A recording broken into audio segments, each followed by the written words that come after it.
We welcome those of you joining us around the country on Fox Sports 1. Joe Davis, Brady Quinn, Chris Budden, Mike Pereira, our rules expert back in Los Angeles. 42-yard pass play from Baker Mayfield to Sterling Shepard in the game's first play. But since then, no gain. 3rd down and 10 for Oklahoma. Jayhawks bringing pressure. Mayfield trying to beat it. Has a completion, but shy of the 1st down. That's the Big 12's leading tackler as far as solo tackles in Fish Smithson. Look at all the bodies up around the line of scrimmage. This is an all-out blitz. 0 coverage on the back end, meaning it's man-to-man, no safety help.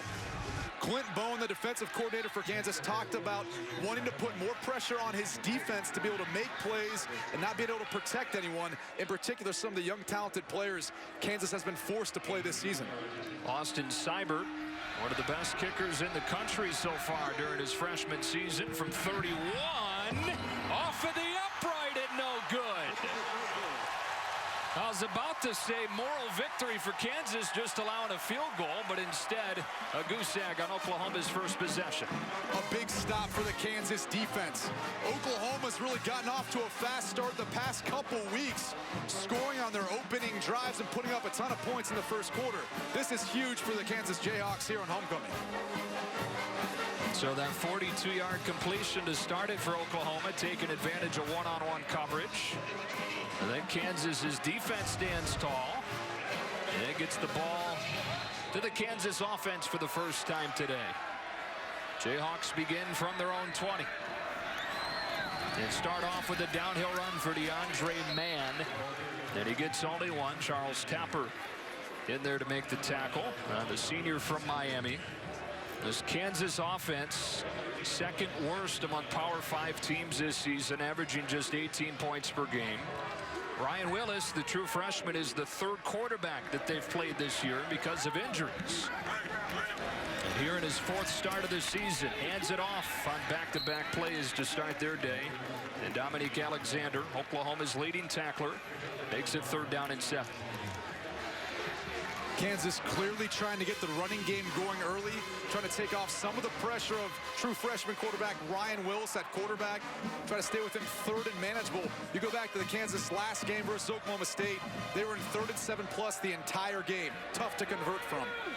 Facing this Oklahoma defense, it's been really good this month. Trey Parmalee's got it, but it looks like just short of the 1st down.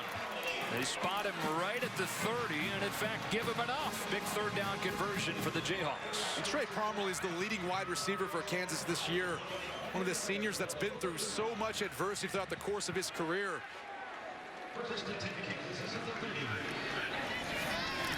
Draw play. And man couldn't get going. Dominique Alexander got there first. Matthew Romar finished him off. 2nd down. I mentioned this Oklahoma defense really getting it going in this month of October. Overall, number 2 in the Big 12 in most categories. Despite that Texas loss where the Longhorns ran all over them, the numbers in October really impressive. Willis starts his day 2 for 2, finding Tyler Patrick for a pickup of 6, making it a manageable 3rd and 4. And this is the scenario that Kansas would like to stay in the majority of the day. Take what the defense gives you. Take the easy completions on the outside. That's something that freshman quarterback Ryan Willis can't handle.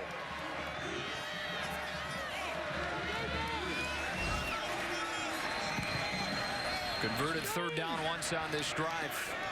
On 3rd down and 4. Willis going one-on-one down the sideline and had a man but overshot him. It was the true freshman Steven Sims running by Jordan Thomas, and it's 4th down. You see Jordan Thomas up at the line of scrimmage challenging Steven Sims, who had a nice catch for a touchdown last week versus Oklahoma State, but Ryan Willis put too much on that football. Coaching staff would like to see him give his wide receivers more opportunities, but it's playing that fine line of not turning over the football either. Special teams have been a big issue for Kansas so far this year. Snap was a good one. Good punt from Matthew Wyman. Driving Sterling Shepard back. And a return of just 2. Coverage team solid on the first punt of the day for Kansas. And Oklahoma's offense back to the field with Samaje Perine, who set an NCAA record with 427 on the ground against the Jayhawks last year. FS1 College Football is presented by Geico. This guy's stealing the show on Halloween. I believe he's a Kansas band member. No score, 10-14 left first quarter. And Oklahoma's out there for its second possession. One of the top offenses in the country, averaging more than 40 points per game, and facing a defense, Brady, that if the season were to end today, they'd be giving up more yards per game than any team in college football history. They went deep on the first play of the first possession.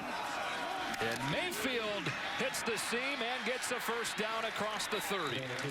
We talked about Samaje Perine. We talked about Joe Mixon. Baker Mayfield is the other element of the Oklahoma Sooners rushing attack, and he's the hardest one to account for in the running game. Run for close to 200 yards total on the season. Fakes to Perine off his back foot, down the chute, wide open man. It's Joe Mixon, and the freshman is in for a touchdown from 69 yards. It's not just Perine, a two-headed monster in that OU backfield.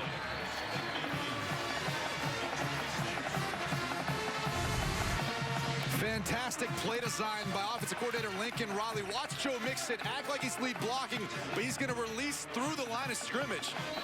We talked about Samaje Perine's record-setting performance last year versus Kansas. Everyone's focused on Perine, and there's Mixon running down the middle of the seam with no one on him. His fourth receiving touchdown of the season, and Oklahoma has the game's first score. It's a long one for the redshirt freshman from Oakley, California, who's getting more and more consistent, shaking off some of that rust after missing last season. Number 14 by a touchdown.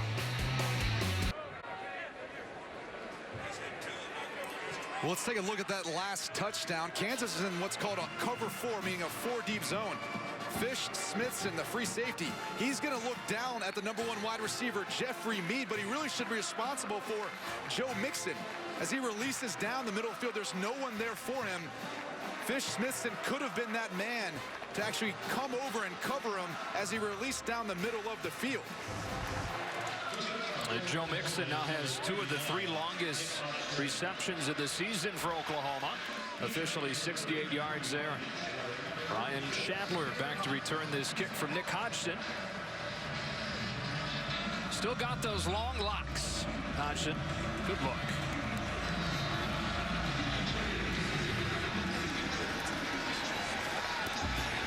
And Shadler will take a knee. Kansas will start at the 25-yard line. Brady, give us what we're watching for when they've got the ball today. Well, we've seen Ryan Willis, the true freshman, and he's really had a tough task jumping against some of the nation's top defenses in the Big 12. But part of this passing game that he's going to be involved with is going to be steered towards Trey Parmalee, a senior. He's the most solid all-around wide receiver option that Kansas has. Breakout season for him. He's already got a catch today. Coming off a career-best game in that loss against Oklahoma State last week, 58-10. It was the 33rd consecutive road loss for Kansas. Sun coming out on their homecoming day. And DeAndre Mann with a short first down gain. Dominique Alexander the tackle, second down.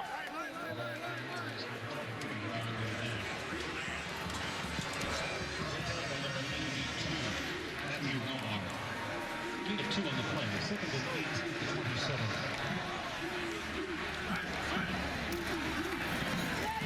Man again. Able to finish forward. Frank Shannon, who made his first start in a couple of years last week with Jordan Evans out, makes the tackle there. Third down, and again manageable for Kansas. Yeah, this is the position you'd like to see them stay into. It still means they'll have a balanced attack, running or throwing the football on 3rd and short. Check with the sideline for the call for the true freshman from Overland Park, Kansas, Ryan Willis. Looking short side, taking his eyes down and going down.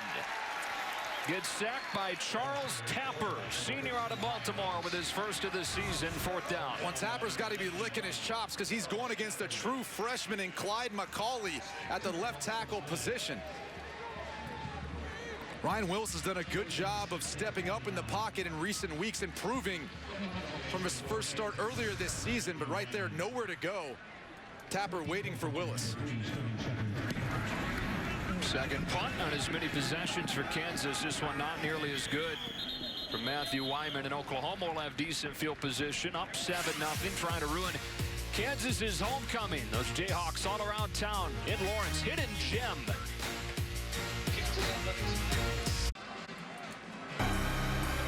Happy Halloween. Don't take your mask off. Okay. No, that's... There's a none.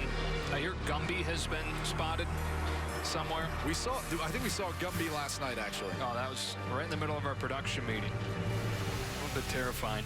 Baker Mayfield, this offense back out there. They've had really good success on first down so far. 124 yards on 3 first down plays. That went too tall for Samaje Perine, and it's 2nd down. Yeah, coming into the game, they're actually pretty productive on first down, averaging 7.75 yards per first down play. You talked about the production so far today. It's really what's allowed Oklahoma to continue to put a bunch of points on the scoreboard this season. They've got an injured player.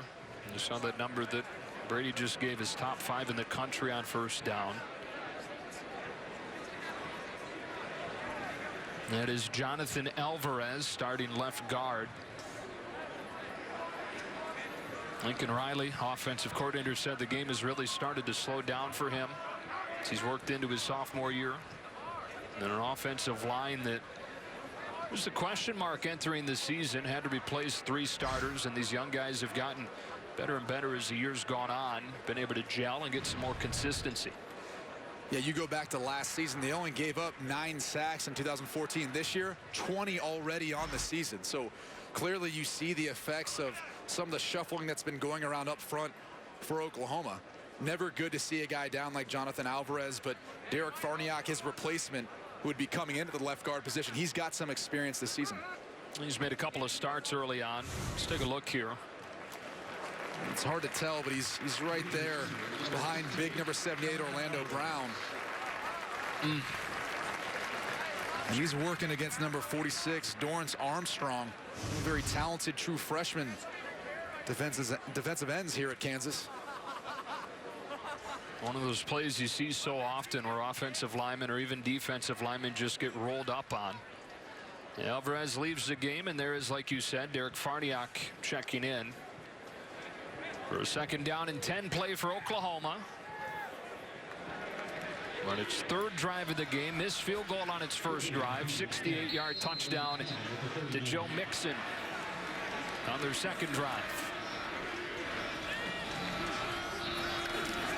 Perine had the NCAA record with 427 yards against Kansas last year. They bottle them up for 1 here and make it 3rd and 9. Yeah, and credit number 29, Joe Deneen, who's kind of come in and led the way at the linebacker position for Kansas this season. A tremendous athlete, battling through a couple of broken bones in each thumb. Yeah.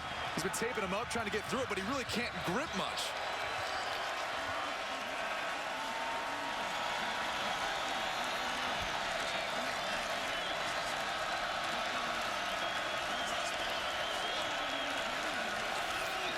Third down, they bring heat. Mayfield gets rid of it and finds Mark Andrews on time and on target for 15 and an Oklahoma first down.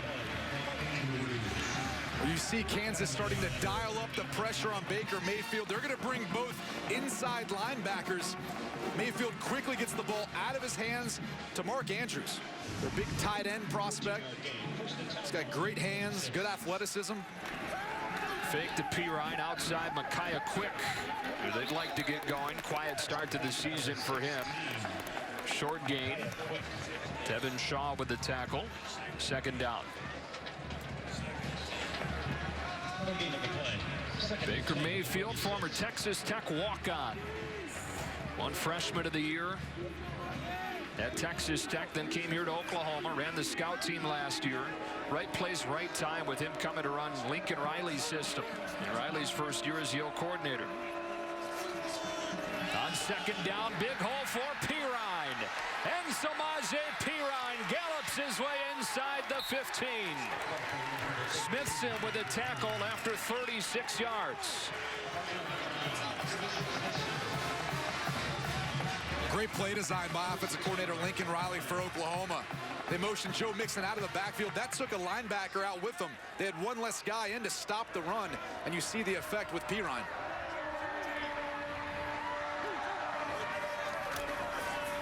Pirine again, this time gets shut down. Daniel Wise.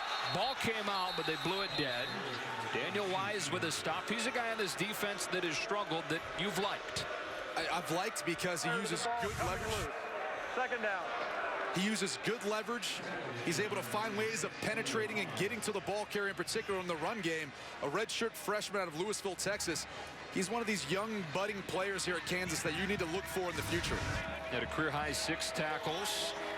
A third consecutive game with a sack. In Stillwater last week. Second down and goal after a loss of 1.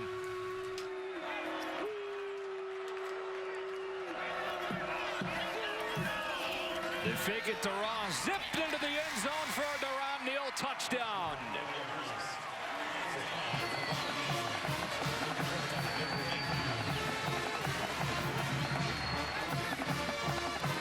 Well, this is really all Baker Mayfield, his accuracy and his timing, fitting this ball in to Deron Neal. Number 30, Tevin Shaw, was underneath, and really it was the speed of Neal beating him out of the cut and able to get to the football before Shaw could recover. Seibert adds the extra point. Oklahoma has scored on 20 of its last 30 possessions. Samaje Pirine has gotten it going the last couple of weeks. They got this drive going with a long run, 36 yards, setting up the Deron Neal touchdown. FS1 College Football is presented by Geico. 14-0 Oklahoma. Take a look at the Nissan Heisman Watch. Just a little more than a month until we find out who wins it. Yeah, to me, Trevon Boykin has to be the clear-cut leader. This past week versus West Virginia, 3 touchdown passes, 388 yards, 84 rushing yards, 1 TD. I mean, an outstanding performance. And Deshaun Watson today versus NC State, 2 for 2 with a touchdown, and he has already rushed for another touchdown, having a huge effect so far versus NC State, although it could be a tough matchup for Clemson to come away with the win. Yeah. Be a tough place to go play. We saw top-ranked Florida State lose there a few years ago. Here's a bouncing ball. It's picked up and brought back to the 28-yard line. Well, tonight on Fox, plenty of folks around here, you know, will be hustling to their TVs to watch this one. Last night, Mets got their first win of the series. Pivotal Game 4 tonight. Game 4 winner has won 10 of the last 11 World Series. 7 Eastern tonight on Fox. Royals and Mets from New York. Look at that.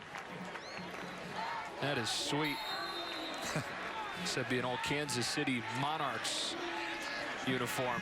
Everybody's decked out in Royals gear around here. I felt like I was in the minority on my flight yesterday morning, not having Royal stuff on. Window closed up on Willis. Downfield he goes, and it's dropped.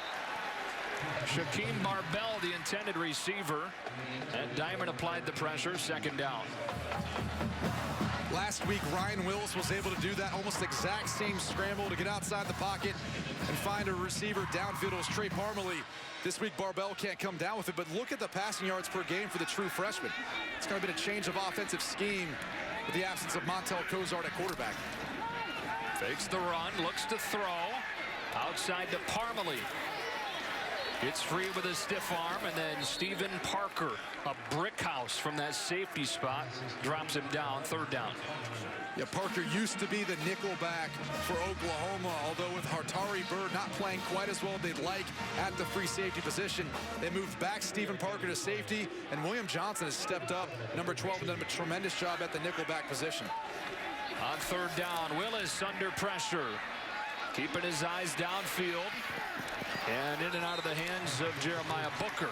Right now, the freshman Willis not getting much help.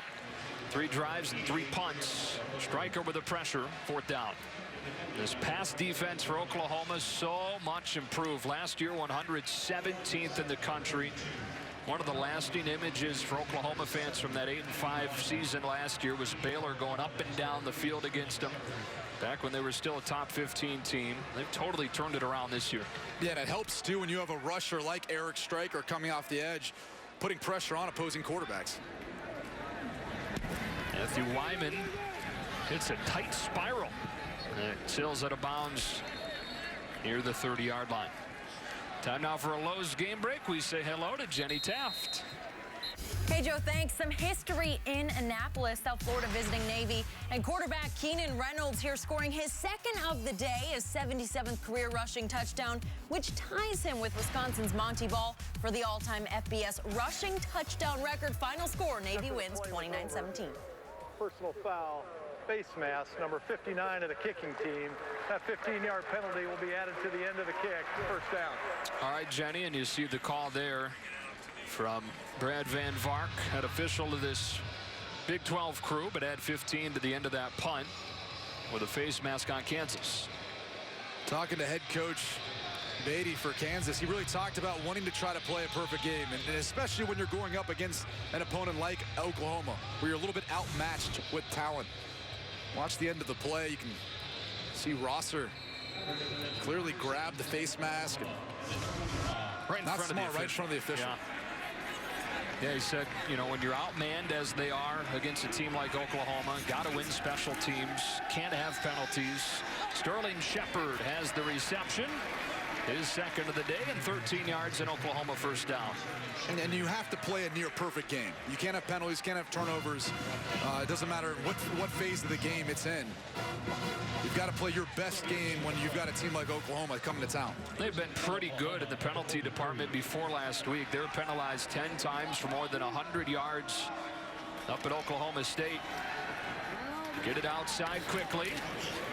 And Joe Deneen flies out to make the tackle on Deron Neal after a short gain. 2nd down. You talked about Deneen and those 2 thumb injuries. You saw him yesterday trying to power clean. We saw him in the weight room. He couldn't grip a thing, but he was still throwing the barbell around the weight room. So he's been a very impressive young man. And one thing he did there that's going to be key the rest of this game is tackling in space. That's been a big issue for Kansas. About half of Oklahoma State's yards came after missed tackles last week. Mayfield scans the field and zips a bullet for a 1st down. Sterling Shepard again for a pickup of 14. And this has been the progression of quarterback Baker Mayfield, working his eyes through his progression across the field and finding his number 3 read in Sterling Shepard. 4th catch, 75 yards for the senior from Oklahoma City. And they go to the Wildcat here and snap it to Mixon. Cuts his way to the 25. Deneen another tackle. 2nd down and 7. Mixon is just so versatile. He's great catching the ball out of the backfield. We already saw that today. He can take the direct snap and run the football. Tremendous change of direction. Picks up the blitz well in pass protection. Just an all-around running back. Mayfield back in there on 2nd down.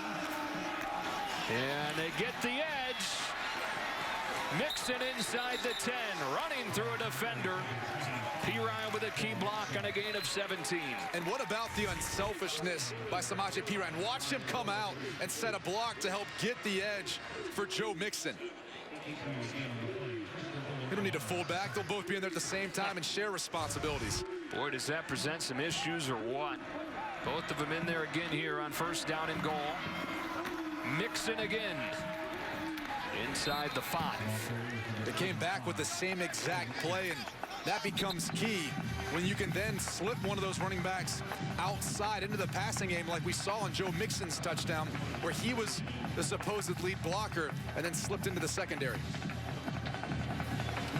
Already 244 yards in this 1st quarter for Oklahoma. Averaging more than a dozen yards per play.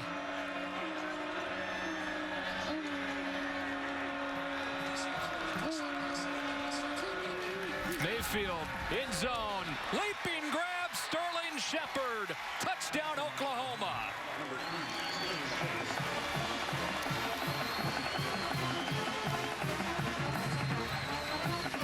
Well, Sterling Shepard is 6th all-time at OU in TD receptions, and this is just a demonstration of Sterling Shepard's athletic ability.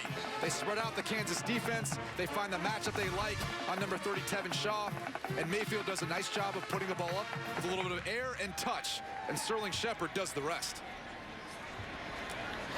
His 5th catch of the day for 79 yards, and now that touchdown. And the folks that have made the trip from Norman, happy with what they're seeing so far.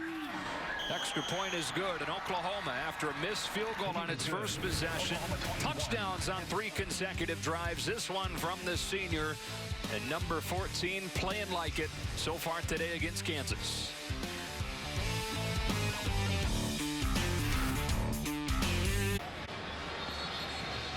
Sterling Shepard with the touchdown catch. Oklahoma's in front of Kansas 21-0. We go down to Chris Butt. People that mean more to Coach Stoops in this program than Sterling Shepard. He's been around the program since he was 6. That's when his father, Derek, who was a former wide receiver and grad assistant at KU, started coming around the program. Stoops would bring him into the locker room around the practices until the NCAA said no. They didn't realize at that point that they'd one day want to recruit Sterling Shepard, and since then he's been around this program. And talking to Stoops about his senior year, he said, it's not just me that he means so much to. Go talk to my secretary, the equipment guys. He's been around this program for forever. Of course, wears that number 3 in honor of his father, Derek, who passed away from a heart attack when Sterling was just 6 years old. Yeah, one of the leaders of this Oklahoma team that is off to this 21-0 start. We welcome you inside. Joe Davis with Brady Quinn. Oklahoma the last couple weeks has been really impressive. That blowout win against Kansas State and then beating Texas Tech last week, and equally impressive so far today. Yeah, and equally impressive because of the balance that they have on their offensive side of the football. Samaje Perine, Joe Mixon, and they're tough to handle. You combine that with Sterling Shepard on the outside, and all of a sudden you've got a real problem trying to defend this team. Kansas trying to get it going offensively now. Faked the man. Outside, another ball that had a chance to be caught. It was jarred loose by Dakota Austin, making the start for the injured Zach Sanchez. It's 2 drops so far for Jeremiah Booker. It's a true freshman quarterback. You need to get all the help you can get. You can't afford to have these sorts of drop balls versus the number 14 team in the country. DeAndre Mann does a nice job to find some daylight. P.L. Lindley rides him down to the ground after 5, maybe 6. 3rd down and 4. They've had several relatively manageable 3rd downs. Yeah, it's been the drops that I think have hurt them the most. One sack in particular. You got to credit Oklahoma with their coverage downfield, but this wide receiver's got to start making some plays for Ryan Willis. 3rd down and 4. Scrambles out of the pocket, which was solid, and then throws it away, but it's 4th down. Well, nowhere to go with the football. Credit the Oklahoma defense in covering everyone downfield. Never necessarily a big fan of a boot into the short side of the field like we saw in that last play. But again, opportunities that are a bit being missed by some of the younger players for Kansas, and we've seen that. They've got a ton of young players. They only had 40 guys on scholarship at the end of last season, 64 this season. I mean, that's 21 less than most teams that have 85 full scholarships on their roster. Wyman's been busy. Shepard calls for a fair catch. Fumbles it, and Kansas, it appears, has it. And they do. Oklahoma's had a turnover in all but 1 game this season, and Shepard, normally so reliable, coughs it up. Kansas takes over inside the 30. Well, punter Matthew Wyman's got a big leg. There's a lot of hang time on that football. And you see Sterling Shepard waiting for a while underneath it. And sometimes, as a punt returner, you get a little bit impatient. And that wind, the way it's pushing towards that side of the field, it actually then kicks the ball away from the punt returners. We saw some of the returners dealing with that in warm-ups, having a bit of an issue, having to come up and try to catch the football. Sterling Shepard tried to squat down and get it. Unfortunately, couldn't handle the football. Colin Spencer recovered it. Kansas trying to take advantage. First down from the 29. Empty set for Ryan Willis. Against a four-man rush, has it knocked down. Charles Walker is having a really solid season. The defensive tackle spot batted it away. Yeah, the Oklahoma defense rotates in a lot of bodies up front. Charles Walker's one of those guys, as well as Marquise Overton. True freshman, number 9. Yeah, you'll see him in there as well. I think one of the things we're learning about this Oklahoma defense is they're dealing with some injuries, is what kind of depth they've got. It's been impressive this last couple weeks. Looking to throw into the pressure. Into the vacated area he goes for make that Steven Sims. Close to a first down. Well, this takes a lot of poise. Watch the pressure coming off the edge from Oklahoma. Ryan Willis sees it's coming, hangs in there, takes the hit, and delivers an accurate enough football to allow Sims to convert or get close to a first down. And again, they're in third down and relatively short, 3rd and 1.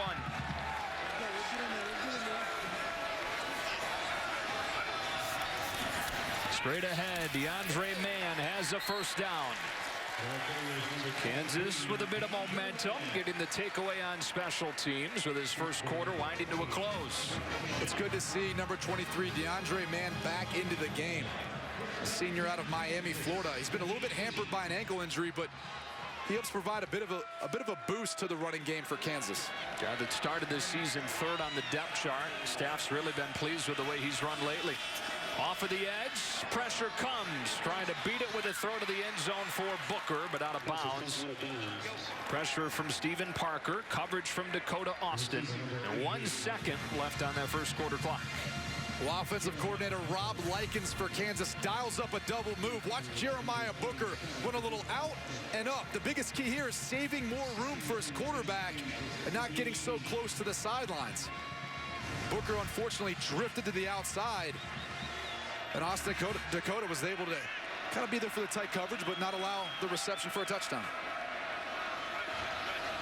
Final play of this first quarter. And Mann can't get away from Dominique Alexander, who held on for the rest of those cream uniforms to rally and bring this first quarter to a close. It is 21-0 Oklahoma. Kansas with the ball inside the 20. Looking at a 3rd down, trying to get on the board when you come back.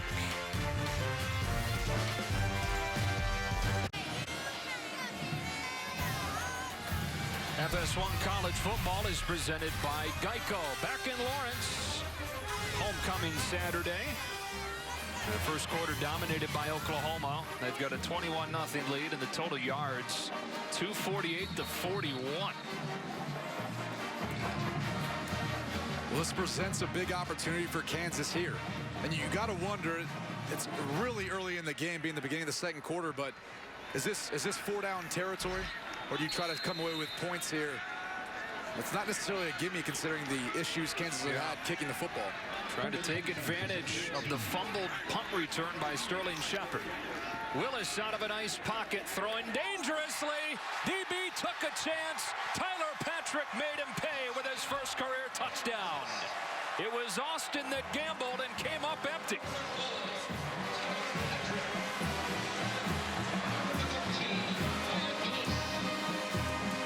Well, Dakota Austin takes a gamble and loses. Patrick's going to run what's called a little return route. Austin takes a gamble, tries to undercut the route. Willis throws the ball just high enough for Tyler Patrick to be able to make the catch and take it in the end zone for the score. And an extra point from Nick Bartolotta is good. Kansas able to take advantage of the special teams miscue from Oklahoma. And on 3rd down, Ryan Willis finds Tyler Patrick for the score. Tyler Patrick, a redshirt freshman. Ryan Willis, a true freshman. We're starting to see a common denominator here. A lot of true freshmen stepping up, in particular on the outside at wide receiver for Kansas. Patrick had a drop last week, didn't even have a catch in the game, but comes up big here to provide a bit of a spark here. Homecoming in Lawrence. This is one of the least experienced teams in the country trying to snap some bad streaks. They've lost 10 in a row to Oklahoma. You've got to go back to '97 to find their last win against the Sooners. 21 straight against ranked opponents, beat Georgia Tech back in 2010, and overall they've dropped 10 in a row going back to the Iowa State game last November. But again, the future bright here at Kansas with David Beatty in his first season, the 5th head coach in the last 7 years at Kansas. It's going to be hard to get anything going when you've got that type of instability. Yeah, and you've got a lot of youth. You got to take some time to make sure this coach has an opportunity to really install his system, his culture, and watching a lot of these kids to grow in it and see what they're capable of accomplishing. Wyman's kick boosted by the wind out of the back of the end zone. Oklahoma will begin to the 25 Monday on FS1. Colin welcomes a special guest, Donald Trump, to the Herd. The most controversial man in politics meets the most fearless voice in sports talk. The Herd with Colin Cowherd, Monday at noon Eastern on FS1. And if you miss it live, we'll have the Trump interview Monday night, 8 Eastern. Well, that should be interesting. Must see with Colin and Trump. Joe Mixon and this offense back out there. Mixon almost doubling up Kansas himself. Had a 68-yard touchdown reception to begin Oklahoma's scoring today.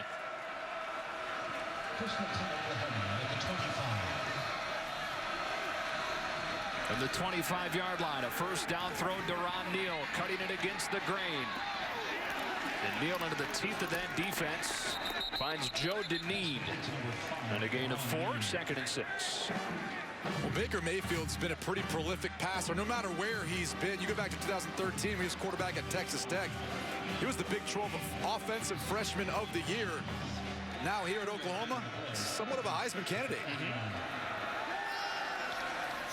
Flushed. Got rid of it. Incomplete. Wanted Neal. 3rd down coming up. You saw the numbers a moment ago on Mayfield. More yards through his first 15 games than any quarterback in Big 12 history. And what makes him so capable is his ability to get outside the pocket, escape, and create with his legs. Wasn't able to get a completion there, but he's been very, very effective this season. The Kansas defense would like to try to keep him more bottled up in the pocket and not allow him to get outside. How about this opportunity for the Jayhawks? 3rd down and 6 for Oklahoma. They bring 5. He double clutches and finds Shepard for a first down. Sterling Shepard already with his 6th reception of the day, beating Fish Smithson on that crossing route. And that's the matchup you'd like to take. A free safety and Fish Smithson on Sterling Shepard one-on-one. Sterling Shepard's going to win that 10 times out of 10. First down from the 36. Fake to Mixon, looking one-on-one, under pressure and sack. That is Dorrance Armstrong, the true freshman out of Houston, who's got a great future. Well, they're extremely excited about his ability not only to rush the passer, but really his effort in the run game. Right here, this is all speed off the edge, finding a way to work his way around big Orlando Brown. Orlando Brown's 6'8", 342 pounds. It takes you 4 seconds just to walk around the guy. He's so big. Armstrong's put on some size since he arrived this summer. The staff fired up about him. Mayfield, beautiful pull read. Spins his way for close to a first down. You know, he said he developed some of that ability to get away while he was running the scout team last year for Oklahoma. Yeah, and this is that element of the Oklahoma offense that's so difficult to defend. We talk to defensive coordinators, and they're so consumed with trying to stop Samaje Perine or Joe Mixon. And then all of a sudden, you add Baker Mayfield into the mix. He's been very effective this season on those pull reads and their zone read options and getting first downs. Another 3rd down for Oklahoma. They've converted one on this drive already. Mixon steps outside, and Joe Deneen pulls him down, but not before he gets a first down. And Oklahoma has converted a pair of 3rd downs on this possession. And number 9, Fish Smithson, came down from the safety position. He's the leading tackler for Kansas. Now, he's very active in making plays in the running game, but usually you don't want your safety to be the leading tackler on any team. One of the team captains here in his 2nd season at Kansas. JUCO transfer. Corner blitz shown from the far side, and they bring it. Mayfield trying to beat it. Wide open Shepard, another Oklahoma first down. And a monster first half for Sterling Shepard. Over 100 yards on his 7th reception. Well, the Oklahoma offense is finding a lot of holes in the Kansas back end. In particular, Sterling Shepard's been the guy on the receiving end, but even D.D. Westbrook was open on the last play. Mayfield feeling the pressure. Spins out of it. And steps out of bounds. Boy, I feel like we see this a couple times a week where guys just refuse to throw the ball away. Yeah, that's one thing talking to offensive coordinator Lincoln Riley. They'd like to see Baker Mayfield do is get rid of the football. Now, it's hard, though, because he's so explosive. You see him throw down Chevy Graham and not allow a sack there, but then as he's scrambling forward, trying to throw the football away, he steps out. Trying to do the right thing, just maybe a little bit too late. There is Lincoln Riley, only 32 years old. One of the rising stars in the coaching industry. Spent the previous 5 years as the OC at East Carolina. Second down and 17, and Oklahoma is going to take a timeout with that play clock winding down. The previous play is under further review. They're going to see if he did indeed get rid of that ball before Mayfield stepped down the line. I don't think he did upon those first looks at the replay. Let's take another one. I think it's going to be his right foot or left foot that comes across right there. It's pretty close. It looks like it's touching the white. Yeah. And that was well before he tried to attempt to get the football out of his hand. Great shot right there. You'd think this would be confirmed. Tom Robinson, our replay official today.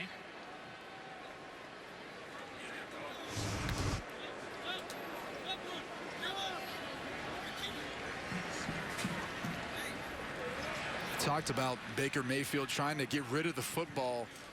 That's probably been a factor in some of the sacks this season. It hasn't been all on the offensive line.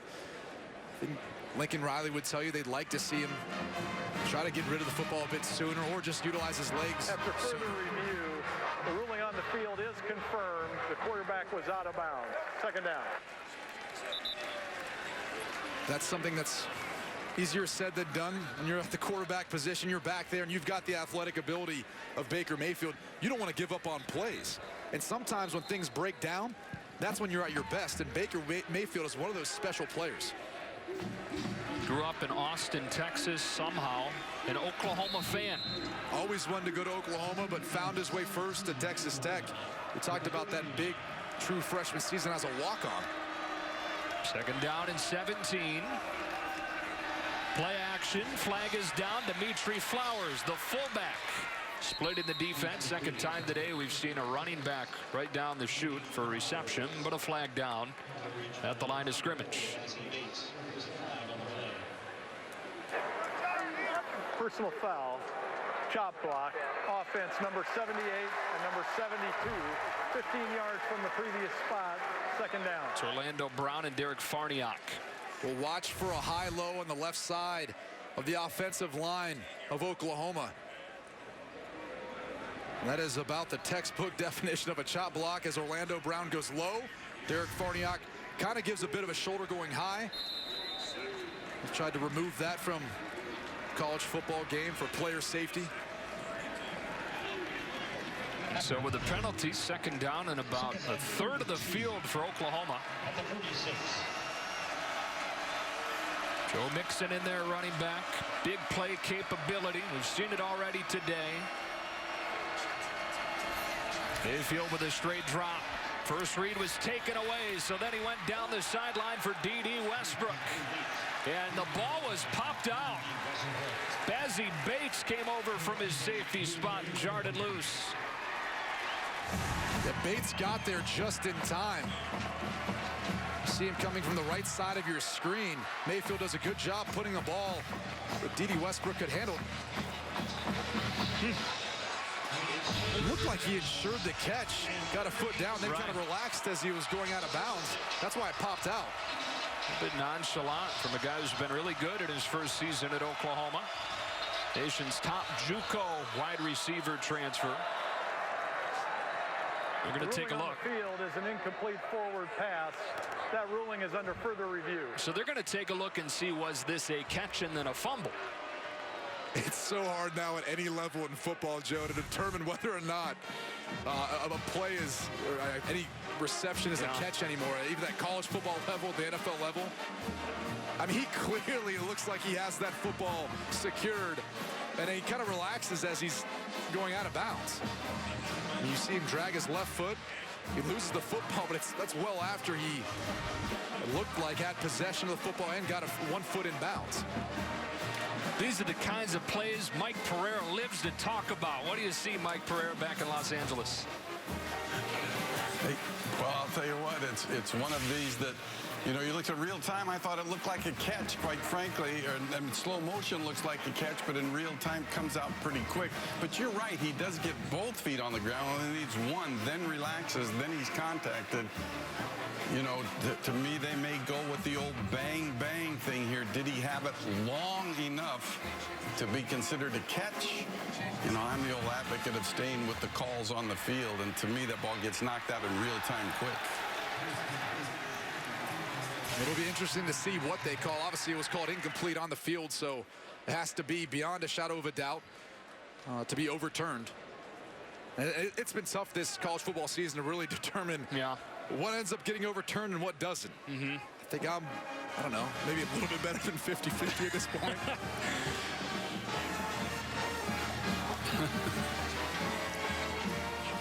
It's funny too, guys, how we always watch the referee to see how long he's taken, you know, because if he takes a long time, they would say, oh, he's going to overturn it. We watch to see if his assistant or the other officials writing things down on the field. But I will tell you, it's become a guessing game pretty much on all levels of football, college, and the professional level.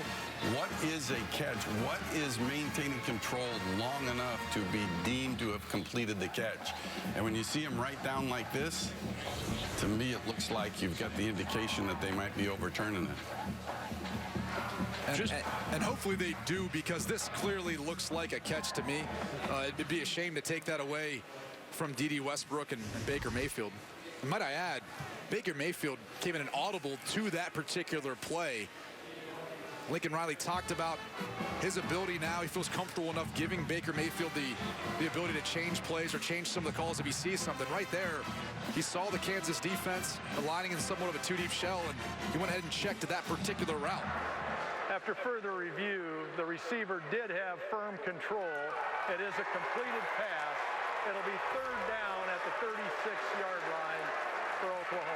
So I think whether or not you were above 50% before, that call just vaulted you above 50-50 for the year as far as you're successful. Well, I've been trying to hedge my bets really with the language in which I speak, so I'm so ambiguous that I don't know if any of the listeners at home even know which side. But that one clearly looked like a catch to me. I think you pretty clearly said that you thought it was a catch, so I'll give you credit for it. Still, though, it's third down and long for Oklahoma.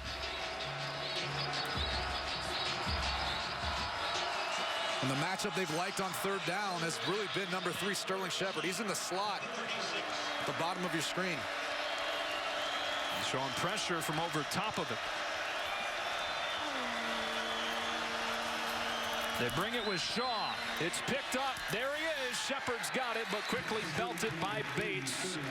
Well short of the first down. It'll be 4th and 5 from the 26. Well, Clint Bowen's come back again with an all-out blitz, forcing Baker Mayfield to get the ball out of his hand quick. And who's the matchup he likes? Number 3, Sterling Shepard. Yeah, they're going to go for it on 4th down and 4.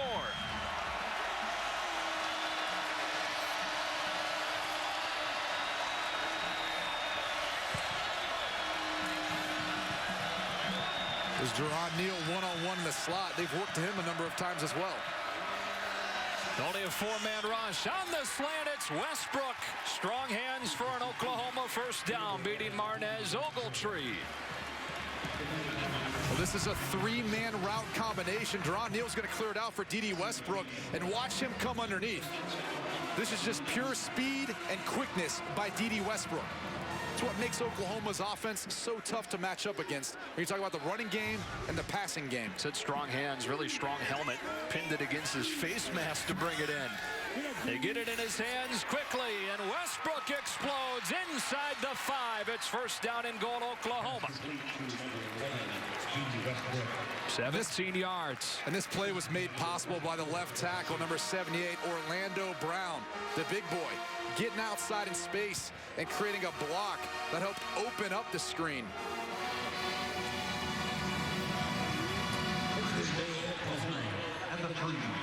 First down and goal, and Mayfield goes under center.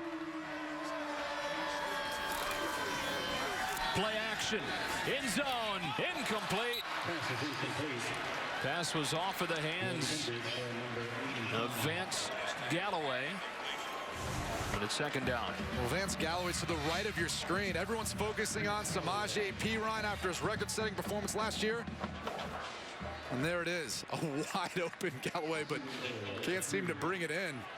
And Brady, it's actually, so 85 on the roster is Galloway, but Sam Grant, an offensive lineman, changed his jersey to wear 85. That was Grant. Here's Perine, reaching into the end zone for the Oklahoma touchdown. Why try to get too cute when you got Samaje Perine to go downhill? Perine's so difficult to bring down, whether you're inside in a phone booth or out in space.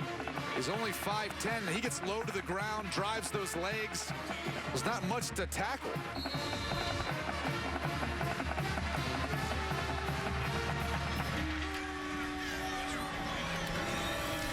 Seibert's extra point is good. Deflating moments of this game right here for Kansas, who for a couple moments there looked like they had Oklahoma stopped on this drive. Sooners convert fourth down and punch it in with Perine, 28-7. Coming up on the State Farm halftime, 12th-ranked Oklahoma State trying to extend their undefeated start. Plus, we're 1 week till Clemson FSU. First, though, the Tigers need to remain unbeaten, and we'll have the latest on the J.T. Barrett suspension at Ohio State. Joe Brady, we'll see you at the break. All right, Rob, big news day in college football already. 14-play, 5-minute, 54-second drive, both season longs for Oklahoma. We just saw the news with J.T. Barrett, quarterback for Ohio State. Ohio State's on their bye week. It's reported as being pulled over for operating a vehicle under the influence. Incredibly unfortunate, and it starts off the fact that the young man's only 20 years old, so he shouldn't have been drinking illegally in the first place, but then to get in a car after drinking is never the answer, especially in an era where you have Uber. Yeah. But on top of that, the guy who went to pick him up when he got out of jail, Cardell Jones. Yeah. What about that? The guy that will step into the quarterbacking role with J.T. Barrett suspended. At least 1 week, they say at this point. This ball is returnable for Shadler, who can't get it back to the 20. Ohio State, one of the remaining unbeatens. 3 times as many unbeatens at this point as there were last year. Yeah, and you've got to look at this and say, well, how's the College Football Committee going to look at all of these unbeaten teams with their first ranking coming out Tuesday of next week? That ranking should give us an idea of really how strong they view the Big Ten Conference, the Big 12 Conference, the ACC, and the SEC based on some of these undefeated teams' rankings and some of the 1-loss and 2-loss teams. Really interesting. So jumbled at the top. So many teams you can make a case for. Willis in the quick game on time for Patrick, who's got a touchdown today and has close to a first down here. Dominique Alexander with a tackle just to put a bow on the playoff discussion. It's worth noting that the first rankings that came out last year, Mississippi State was number 1, Auburn was 3, Ole Miss was 4, so a lot to happen in this final month. Florida State, the only team actually to play in the college football playoff after the first ranking. Yeah, they were number 3 in that ranking. First touch today for Taylor Cox. Redshirt senior from Washington has a Kansas first down. And the key for this Kansas offense is having more success on first down. Their first down play on this drive, a completion to Tyler Patrick on the outside, working versus Dakota Austin. He's in for the injured Zach Sanchez cornerback for Oklahoma. Willis, strong throw for Steven Sims. We're seeing some of that arm strength that they rave about with Willis. Yeah, talking to offensive coordinator Rob Likens, I mean, they really had to adapt and change to Ryan Willis. Once the injury occurred to Montel Cozart, he's not as athletic. He's more of a prototypical pocket passer. Should be a free play, and is. Back shoulder they go for Sims. And a Kansas first down up to the 45.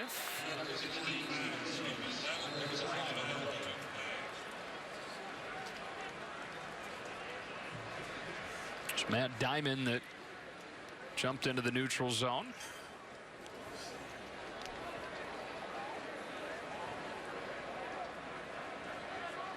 Discussion makes you wonder if he was drawn off. There are 2 fouls on the play, both against the defense. Nope. Offside, number 94. That penalty is declined. Pass interference, defense number 7. That penalty is also declined. Result of the play is a first down. It's on Jordan Thomas. You got one-on-one coverage on the outside. Free play. Sometimes those defenders tend to lose a little bit of their attention, and they see that thinking the play is going to be stopped. But Steven Sims, true freshman, did a nice job of releasing downfield to get the completion. We're starting to see that rapport and that relationship between Ryan Willis and some of these freshman wide receivers he's got on the outside. Yeah, we saw the touchdown earlier to Tyler Patrick, a redshirt freshman. Here's Taylor Cox bouncing off of the line of scrimmage. Good first down game. Kansas is one of 3 FBS teams with 3 freshmen that have at least 12 receptions this year. And there you see the cast of targets that Kansas is looking to build upon for the future.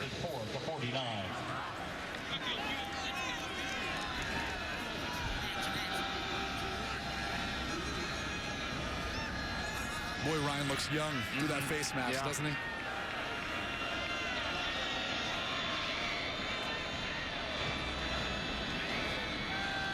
Second down and 5. Willis throwing one long and incomplete. It was Shaquem Barbell, the intended receiver, but on a contact out there. Third down. When Ryan Willis actually changed the route combination, he saw something he liked on the right side. Watch his right hand. Watch right there. Gives a little fake snap symbol. Now he's rubbing his hands together, changed the route, and then he looks back, gives him a little something else. Clearly saw something he liked, trying to get the ball to Shaquem Barbell. Was able to get through, but that's the progression for a freshman quarterback. Being able to see things you like, change the plays, and get those matchups. Oklahoma bringing it on third down. Perfect play call for the defense they had on. Cox the beneficiary. First down, Kansas. You called it, Joe. There's not a better play call versus the pressure blitz than a screen. Taylor Cox does a nice job of disguising, not allowing the defense to get a hint that it is a screen. So it was scamper downfield for the first down. Keon Kinner got off to such a great start this year with back-to-back 100-yard games. The National JUCO Player of the Year last year. But after that hot start, has cooled off.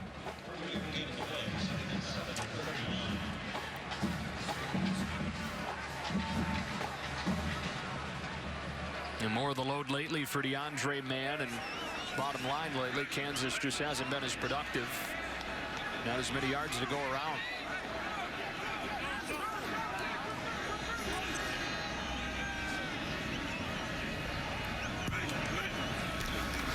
Play action.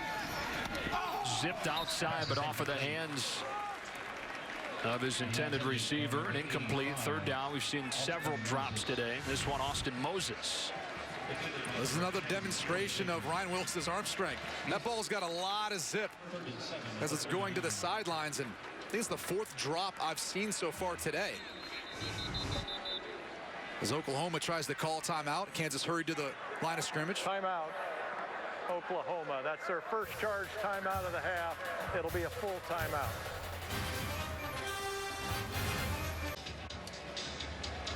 Aerial coverage today brought to you by DirecTV, now part of the AT&T family. Call 1-800-DIRECTV. Same blimp that was at Kauffman Stadium this week for the first couple of games of the World Series, which is 2-1 now going into tonight's game in New York. It got a little more interesting last night. Mets able to finally get a win. See if they can piggyback off that tonight. How about this drive Kansas is putting together, finally sustaining something? Yeah, but look, this is a big third down, not quite in field goal range, so I'd really like to try to move the sticks here. If you're looking for a matchup so far, Steven Sims has come up with some nice grabs, as well as Trey Parmalee, number 11, in the slot in the bottom of the screen. 10th play of the drive here, longest drive of the day for the Jayhawks. On 3rd and 7, Willis goes outside, dropped again. My goodness. Barbell this time. What's that, the 5th drop we've seen from Kansas? Yeah, it's the 2nd or 3rd by Barbell. They run a nice little pick combination with Tyler Patrick to force Stephen Parker to go over the top. You see the room, but Barbell not able to come up with the pass. I mean, you can't ask for much more from Ryan Willis the way he's thrown the ball so far today. 8 for 18, but you get rid of those drops. He's about 13 for 18. They will go for it on 4th down, though he's had a quick kick depth, and that is what it is. Well done. Can they cover it? They don't need to. Out of bounds at the 3. They call that the old coffin corner. On Halloween. Nice. Beautifully done. And the quick kick from the freshman quarterback. And Oklahoma's got it inside its own 5 when you come back.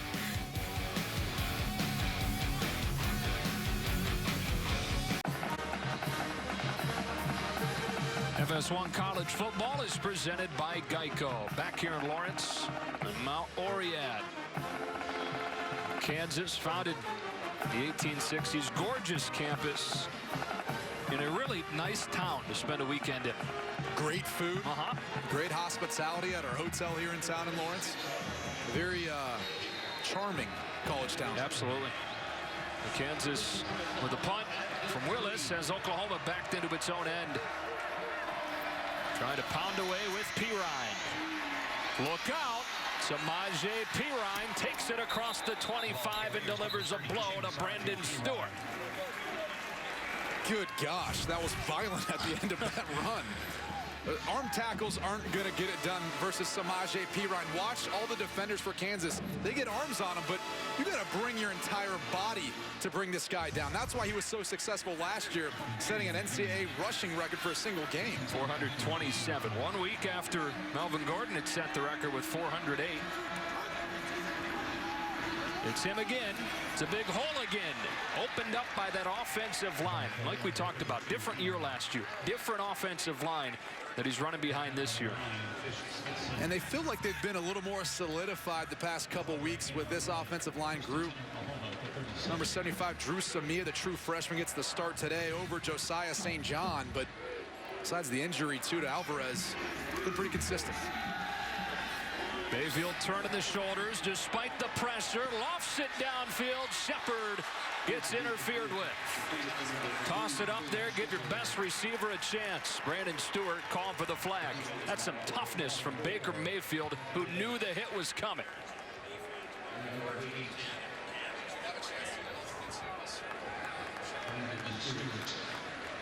There are flags on the play. Pass interference. Defense number 8, 15 yards from the previous spot.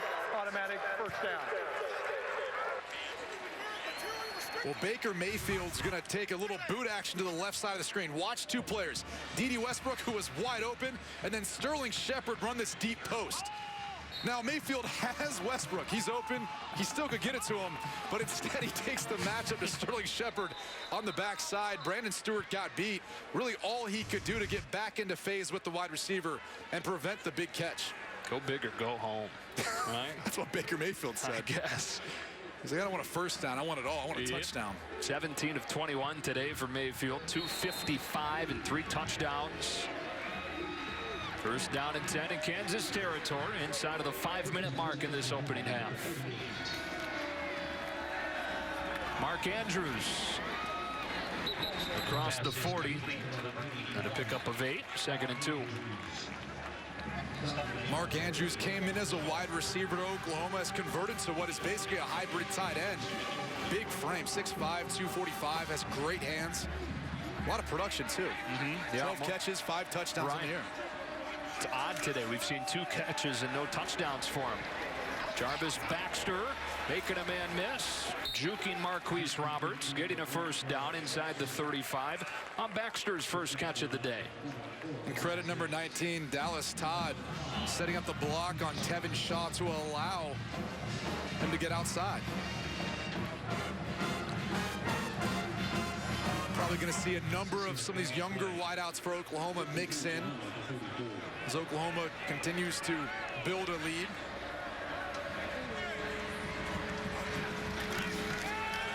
Pirine loses a yard. Good job of the interior of that Kansas defense that time. Daniel Wise was there. And it's second down, 11. Oklahoma slowing down their pace a bit, but watch Kansas bring some pressure. Roberts off the edge. Smithson's able to see and identify the run quite quickly and get in to make the tackle for a loss.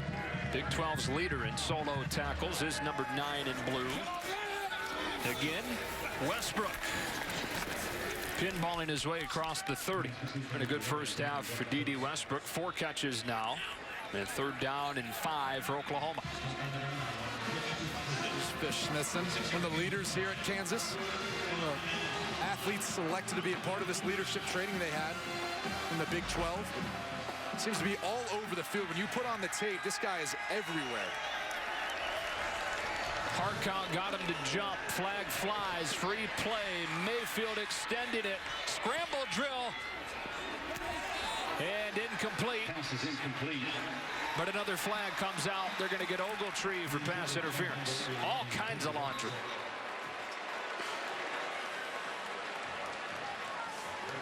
What I love about this, too, was Jarvis Baxter was open again short, but Mayfield just keeps trying to take shots to the end zone.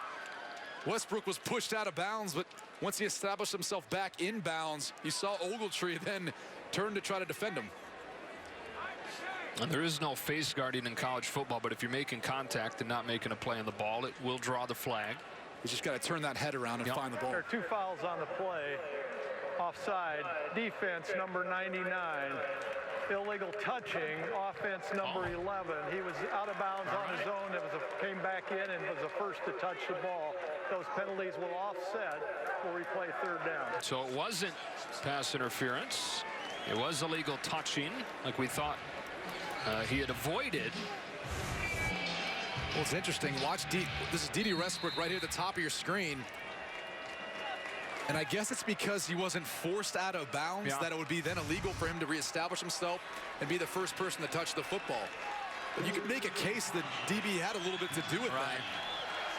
One of those gray area calls. So third down and 5 after the offsetting penalties. Kansas bringing it, picked up. Mayfield with time, but sails it high for Jarvis Baxter. Had him open, instead fourth down. We've seen him go on fourth down on this spot in the field. Mayfield puts a ton of RPMs on this football. Look at that ball spinning. Just a bit too high, though, for Jarvis Baxter trying to bring it in. You can tell he's frustrated. He had a man wide open for the first down. And instead, they will kick here.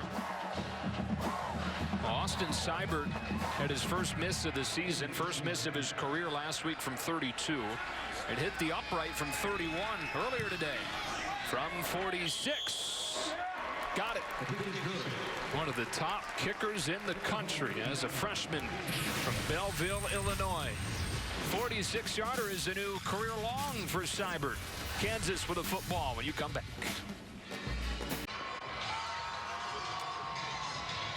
31-7, Oklahoma in front of Kansas on Halloween. State Farm halftime coming up in just a bit. Those are some creative costumes there. Those are road construction cones. Crayons? Crayons, yeah. That scares me. Yeah, that's more traditional. Those minions. Sailors. Good variety.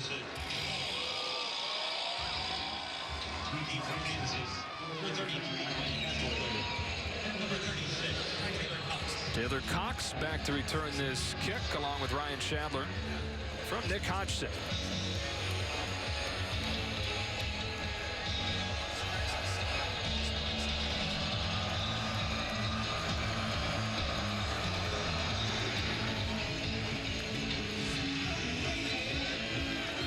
Chandler takes a knee. Kansas will start at the 25-yard line. We've got more college football for you tonight.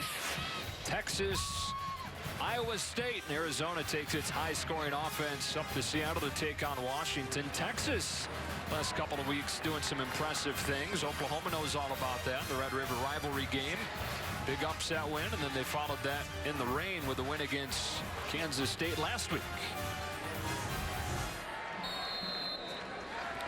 2:34 left, 3 timeouts, plenty of time for Kansas to try to put together a drive, get a score, and then get the ball coming out of halftime. Willis has been plagued by some drops from his wide receivers. Scans the field. Good job to check it down. And Keon Kinner runs for 7. Tackled by Frank Shannon. 2nd down and 3. As a former player and quarterback, you love to see this type of progression from a freshman. Working through all 3 of his reads to find the check down running back, which you seldom see anymore in college football. Looking into pressure, floating into double coverage and incomplete. Sailing Barbell. And it's 3rd and 3. Well, clearly they like the matchup versus Dakota Austin. Trying to take shots over towards Stephen Parker and some of those defensive backs for Oklahoma on that side. Barbell's dropped a few balls already today, but they seem to be working that right side of the field quite often. Wants one-on-one. Good coverage this time from Thomas, so Willis will slide close to a 1st down. Dominique Alexander, credit for the tackle. Looks like they're just short. Talked about Jordan Thomas on the coverage. Really, it was number 40, P.L. Lindley, too, getting outside. You'll see him disappear from the screen, helping to cover. Credit Willis. It's close. He looks like he's right on our marker. And they are going to punt on 4th down and inches. You know, like Willis taking care of his body, but if you're 0-7, be alert for a possible fake, right? What do you got to lose going against the number 14 team in the country? Timeout, Kansas. That's their first charge timeout of the half. It'll be a 30-second timeout. Play clock could run out. Back in 30 seconds.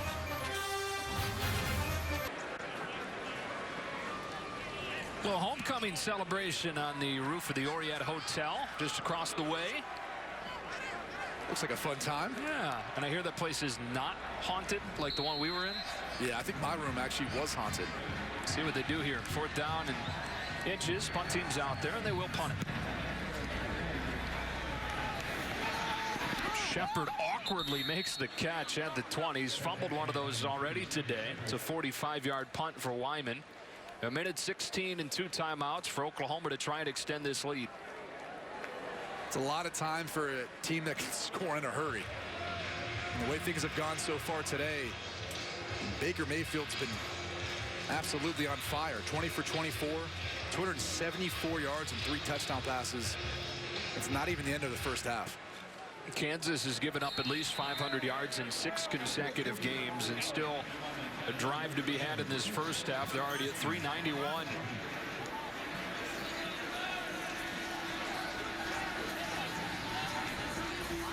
Baker Mayfield so efficient today. These kinds of throws help that cause. Sterling Shepard breaking it to the outside. And pulled down by Fish-Smithson with a flag down after 23 yards. Likely a face mask. That would move it into Kansas territory just like that.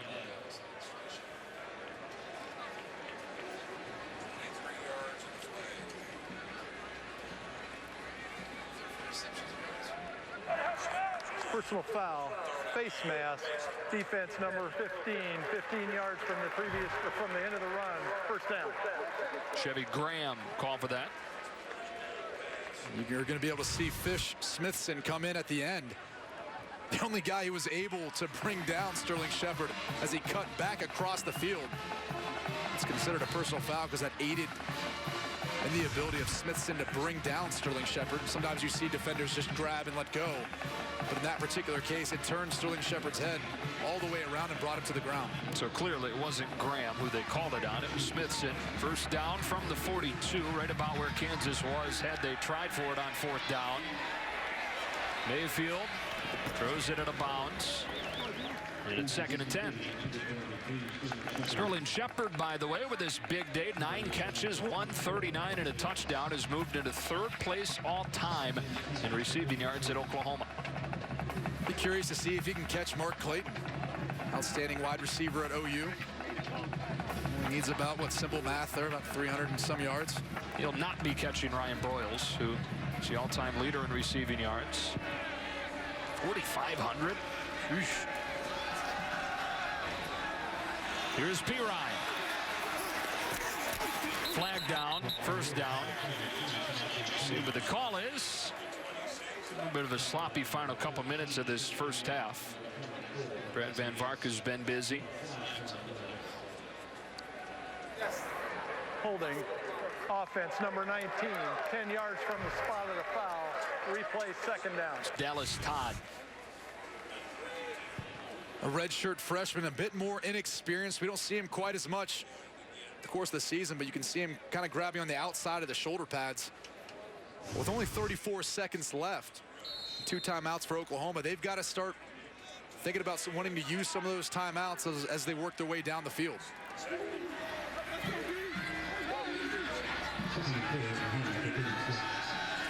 Mayfield wants Shepard. Inside the 5, reaching for the end zone. They mark him down before the ball came out. Inside the 3, 1st down and goal on his 10th catch of this 1st half. Over 160 yards. Or the other thing you do is just throw it to Sterling Shepard every single time you have the football. And again, matched up on Fish-Smithson, who's a great safety and coming up and making a tackle. But look at this view from the blimp. Absolutely gorgeous. And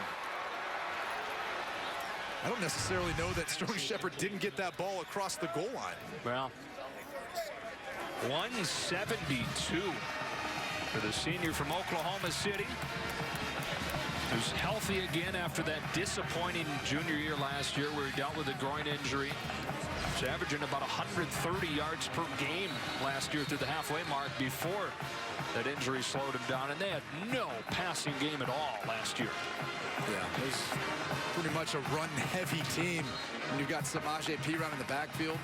Joe Mixon not able to play, was suspended for last season. But Sterling Shepard, he's only 5'10". The guy seems so much bigger than that, the way he plays, the way he high points the football. He's able to make catches. The play of the runner down by rule is under further review. Yeah, and I think they're thinking the same thing you were. There's a chance that he was in. Let's see. Look to see if his knees hit the ground before. Look at the extension. Wow. Outstanding. I think he gets that across the goal line.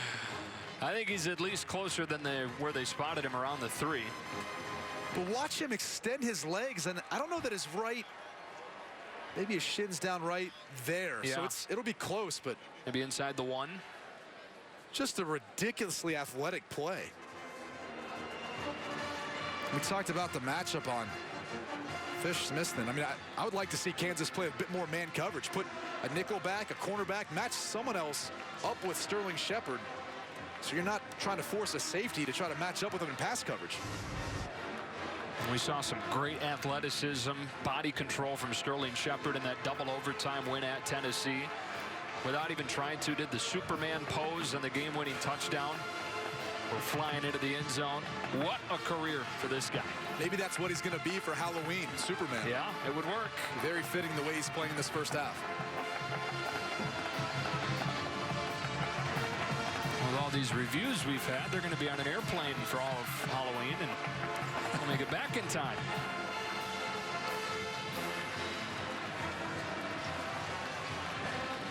And Chris Budden told us earlier, guy's been around the program his entire life. Bob Stoops took him under his wing after his father, Derek, passed away. As I take a look at this, take a long look at it. Mike Pereira, what are you seeing?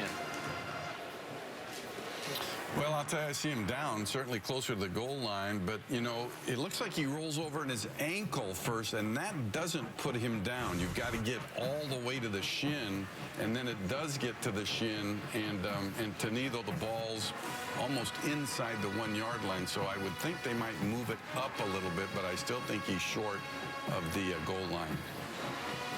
All right, Mike. So many gray areas. You know, like where does the ankle become the shin?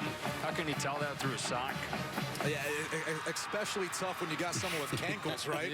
Because then where do you tell? Where does the shin begin? And where... Well, I've never sprained my shin. Okay, fair. That's a good point. Yeah. But again, the cankles come into play there. Yeah, good thing. If you can't Sterling determine what's the calf, what's the ankle. You got a tough job, Mike. I don't know how you guys do it.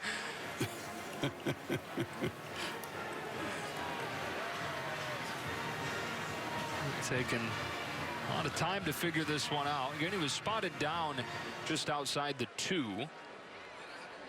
And our best guess, putting our heads together on this one, is that it should be spotted inside the 1. Mike, what could they possibly still be looking at and talking about?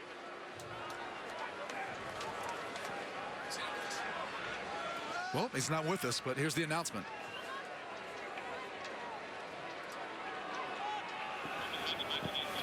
Let's go back to Mike Pereira. Mike, what could they possibly be still talking about?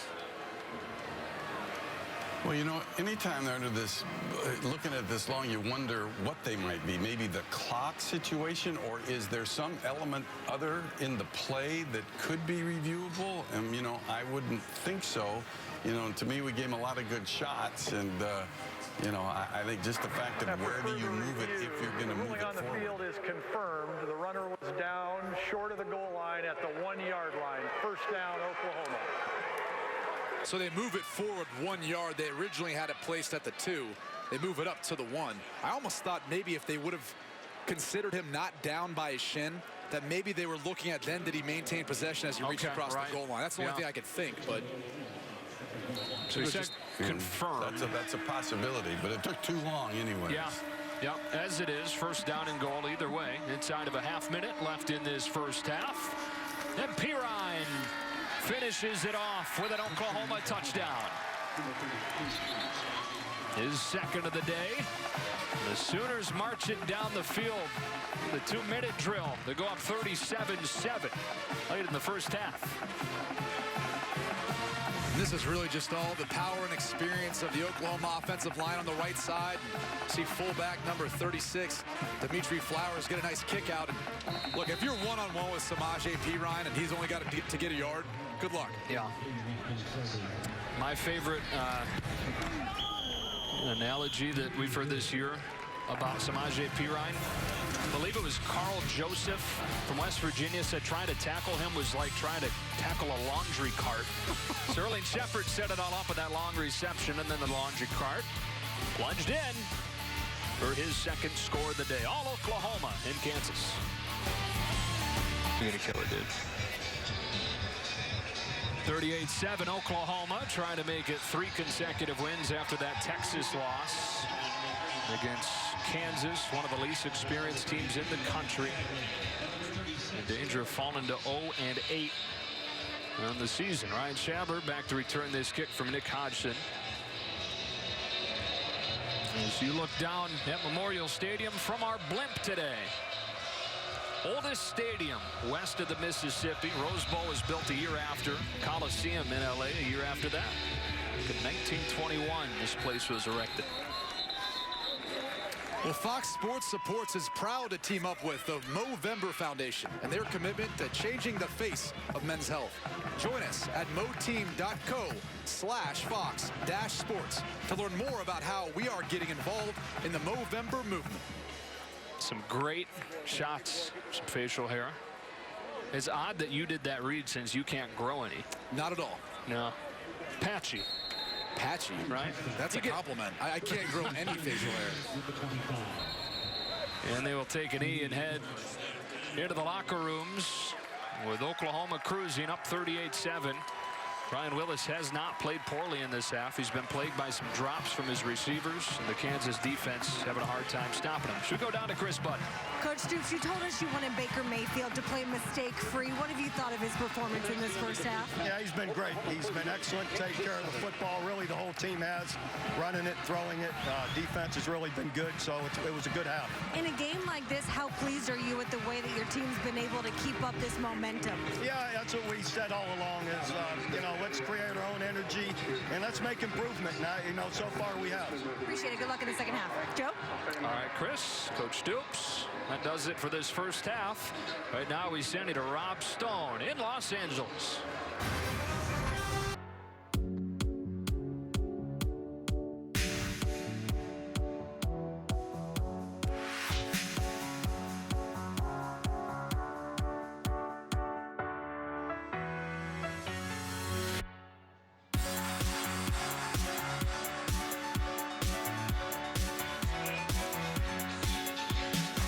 FS1 College Football is presented by Geico. And we look down from way up high here in Lawrence. The Kansas band during this halftime on homecoming. Alumni band was in there as well. They had one alumni baton twirler who still had it. I mean, she was good. She was amazing. Yeah. Joe Davis, Brady Quinn, welcome you back inside, getting ready to start this second half. So Kansas obviously with a tall task today, and Oklahoma's offense has had its way, 466 yards, doing it with a big play. 7 plays of at least 20 yards for OU. Yeah, coming into this matchup, the Kansas coaching staff was really concerned with stopping Samaje Perine after his record-setting performance last year. Well, guess what? It's been the Sterling Shepard show, and he's been outstanding from the very first play of the game. Big 41-yard catch helps set up their first touchdown. There's Joe Mixon with another big play, slipping right down the middle of the Kansas defense. And then Samaje Perine getting in on some of the action. Hammering with just a strong run downfield. But it's really been Sterling Shepard who's been absolutely amazing as he cuts across the field and then makes the big catches downfield. Joe, he's got 10 catches so far in this game. The Kansas wide receivers combined only have 10 catches. Yeah, and he's got more than twice as many yards as the Jayhawks receivers do. We take a look at the Lincoln Motor Company first half stats. 466 yards of offense for Oklahoma. Most of that coming through the air, like you talked about, with Kansas focusing on limiting that Oklahoma running game. We go down to Chris Budden, who talked to Coach Beatty. Yeah, the first thing I asked him was, what do you tell your team at halftime down 31 points? And he said, well, I tell them, we're not out of this. You got to come out and score in this first possession. He said, that will tell a lot. He said, hey, the Sooners have played well, but we helped them a lot. As you guys said, too many plays on third down, giving up the big opportunities, also some drop balls. He said, we've been in this position before. We know what this feels like. It will say a lot if they can score on this first possession, Joe. Yeah, Chris, you mentioned the drop footballs, and they've really been working to Shaquem Barbell, number 82. Coming into the game, Trey Parmley's been their leading wide receiver. He's only got a couple targets so far in this game. Got to work to your playmakers. Kansas will have it to begin half number 2. Hodgson, such a strong leg, sends it out of the back of the end zone. Kansas ready for its first possession of the second half. Its offensive leaders, pretty much all young guys. Ryan Willis, true freshman quarterback, plagued by those drops. Numbers would be a lot better. DeAndre Mann is a senior. They worked him often early, but Oklahoma did a good job of shutting him down. And then receiving, Tyler Patrick had his first career touchdown catch. He's a redshirt freshman out of the Woodlands, Texas. Future's bright for this Kansas program, but going through some tough times in the meantime. From the 25-yard line, they start with DeAndre Mann. No room against that Oklahoma defense. It's been so good in this month of October. Frank Shannon, credit for the tackle. And for Jordan Evans, who's missing another game with a calf strain. Shannon has been really nice in his place. 13 tackles to lead the way last week. Good job again today. Willis throws into the pressure. Well done. Shaquem Barbell, who had a case of the drops in the first half, pulls that one in for a dozen and a first down. Yeah, nice little stop and go route by Barbell. Looked like he was running a hitch route. Paused for a second, then accelerated into the Oklahoma secondary. Willis will tuck it and go down. Wanted to throw wide side, was taken away. Second down.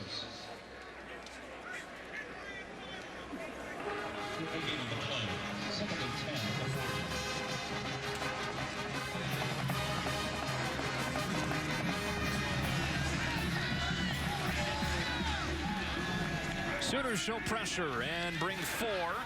It still gets through, and Willis gets decked. Charles Tapper, his second sack of the day, 3rd and long. The left guard, 76. Brian Peters gets beat with a spin move by Charles Tapper. 6'2", 282 pounds. That's an athletic move for a big man. Yeah. He was a first-team all-conference player 2 years ago as a sophomore, but a disappointing junior season. Getting it going again here as a senior. Part of this defense that's been dominant in October. On 3rd and long, they run a draw, and it goes nowhere. Matt Diamond was there first on DeAndre Mann. Dominique Alexander finished him off. Punt team comes out. And we just showed you that stat of how dominant this defense has been at getting sacks and getting turnovers. You have to go back to the 1997 Florida State team that went 11-1 and beat Ohio State in the Sugar Bowl. Guys like Samari Roll, Tay Cody in the secondary on the receiving end of some of those interceptions. So quite the talented group at Florida State. 21 sacks this month to go along with 10 interceptions. They held only 2 takeaways in the entire month of September. Sterling Shepard pulled down across the 30. And Baker Mayfield in this offense ready to come back out. Impressive first half, 466 yards. That included 332 through the air for the junior from Austin, Texas.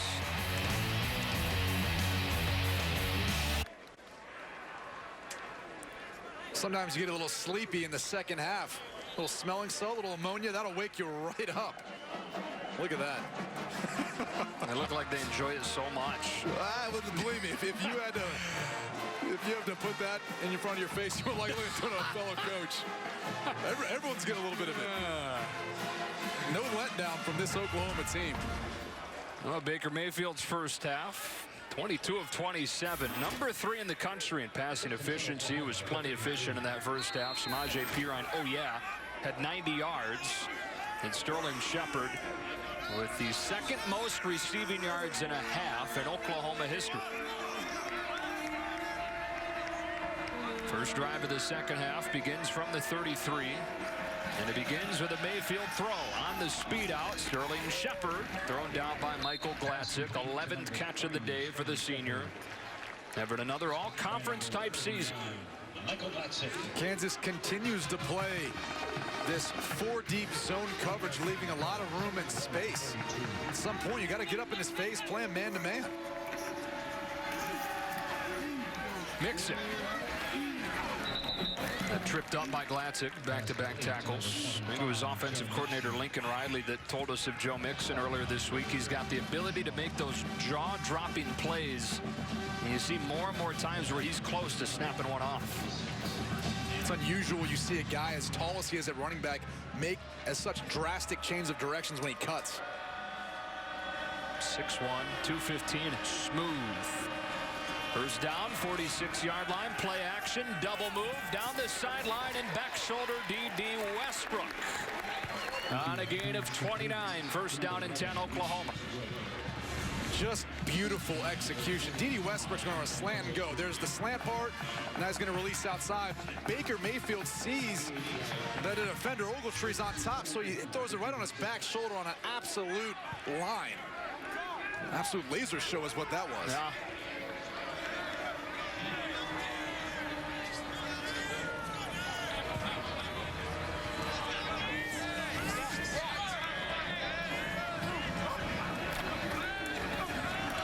Perine's first carry of the second half goes for nothing. Daniel Wise in there in the middle of it, along with Dorrance Armstrong, second down. Samaje Perine, sophomore out of Texas, chose Oklahoma over Alabama, which was the program he grew up cheering for, but decided to come to OU despite being part of the same class as Joe Mixon. This guy's selfless enough where they didn't mind sharing the load.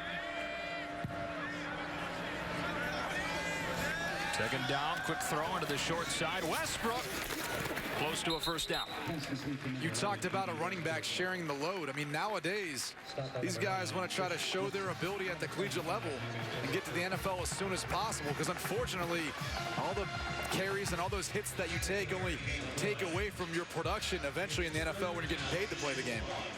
There's one thing Bob Stoops said about it this week, that these guys recognize that coming in, that you don't take as much of a beating over the course of your college career. You're sharing those carries. Here's Mixon, cut back, inside the 5, towards the goal line, and down inside the 1. Quite a nice burst from the redshirt freshman for 16 yards. Man, look at the left side of the offensive line. Watch number 56, Ty Darlington, gets a nice extension. Orlando Brown does his job, and we talked about the cutting ability of Joe Mixon. Mayfield goes under center. He'll sneak it and get himself a touchdown had there not been a whistle before the snap. Snap. Timeout, Oklahoma. That's their first timeout of the half. And Mayfield saying, come on, rob me of a rushing touchdown. We'll take the break with them. All Oklahoma, what has turned into a beautiful day. 38-7, Oklahoma. Aerial coverage today brought to you by DirecTV. Now part of the AT&T family. Call 1-800-DirecTV. It has turned into a beautiful day. It's perfect football weather. We were down on the field before the game, but was overcast. Sun has now popped out. Yeah, I think Coach Beatty called it. He said, yeah, these clouds are going to burn off. It's going to be, what, close to 65, 70? Yeah. Perfect football weather. First down and goal for Oklahoma. Mixon is back there. Let's see if they allow him to pay this off. He had the 16-yard run to get him down to the 1. It is Mixon. That's football at its best right there. Man against man. Yeah, no gain. Second down. And this is the difference between Samaje Perine and Joe Mixon. Samaje Perine gets this ball into the end zone. He'll be lower. He's got a little more weight to him. Listen to the pop. But Marquise Roberts, tremendous job coming up, making the tackle, and getting the stop. Mayfield play action, end zone, touchdown for the big man, Sam Grant, who's an offensive lineman that now and then will throw on that eligible 85 uniform and get himself a touchdown.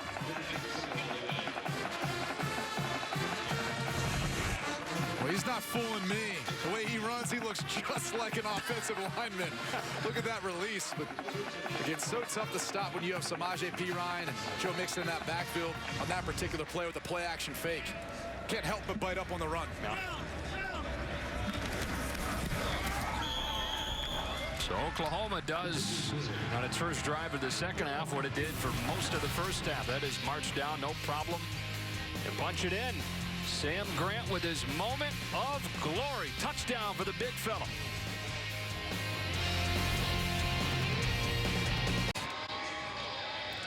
Pretty nice day. You think it's warm enough to take a plunge? Be my guest, but I'm not getting in there with you, buddy. No, well, I wasn't planning on it. It's more rhetorical, I guess. How about this? 40-plus points for Oklahoma. 92-1 under head coach Bob Stoops. So you're saying there's a pretty good chance. Huddle up with college football experts and live web chats all season long. A new guest every week. The Edward Jones College Football Huddle on foxsports.com. Memorial Stadium off in the distance. Beautiful shots today from way up high.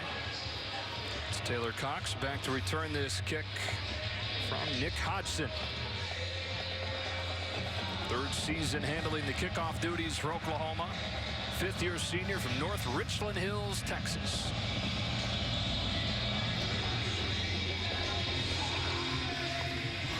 Ryan Shadler, former track star at Wichita State. Can't get that sprinter speed going. Pulled down at the 20.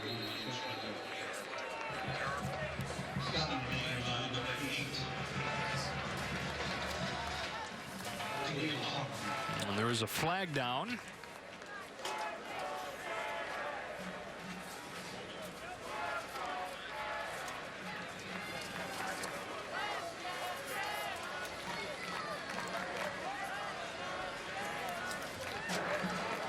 During the return, holding number 24 of the receiving team, 10 yards from the end of the run, first down. Hello, Chris Button. Well, David Beatty received an email earlier this week from a former Jayhawk, Gary Cooper, who played in the late 60s and 70s, was an offensive tackle. And he wrote him to tell him about this year that they went 1-9. He said, I wanted to remind these guys what you're playing for. His intention was never to have any of the players see it, but Coach Beatty decided to make copies of it and send it to everyone. I talked to him today. He said, listen, when you're going through seasons like that, it's not just tough to come to practice, to the games, but even going to class. I want these guys to remember what they're playing for. All right, Chris, good stuff. Man goes for short gain on first down, and the ball comes out. Oklahoma's got it. Stephen Parker recovers it for the Sooners. And the going gets more difficult for KU.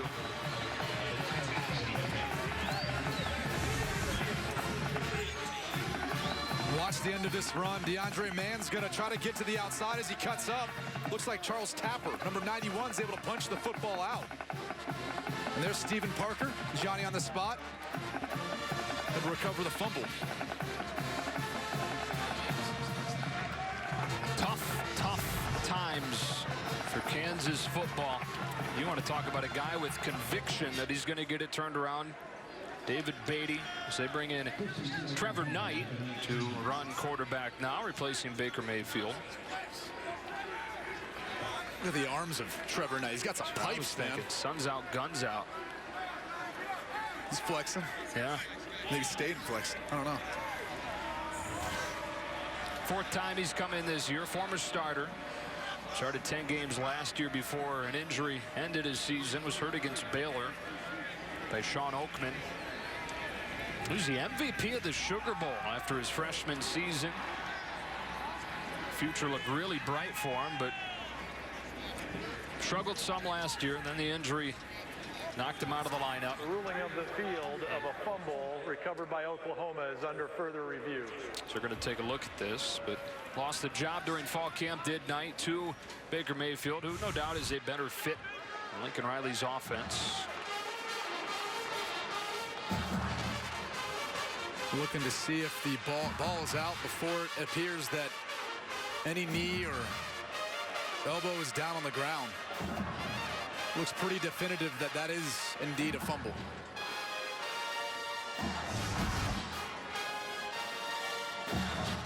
We started talking a moment ago about how difficult things are right now and how David Beatty continues to speak with such conviction that he'll get it turned around. After further review, the ruling on the field is confirmed. First down, Oklahoma. He told us this week they're going to have a hard time getting me out of here. I love this place. And we talked to him on the field before the game today. He said, it's fun to come here, right? We agreed. It's a great town to come to. And he said, you know what? It's going to get a lot more fun within the next couple years. Yeah, and I think he's got a lot of optimism because of all the talent he sees in this freshman class. And he's excited to continue to win the recruiting battle and bring talented players here to Lawrence, Kansas.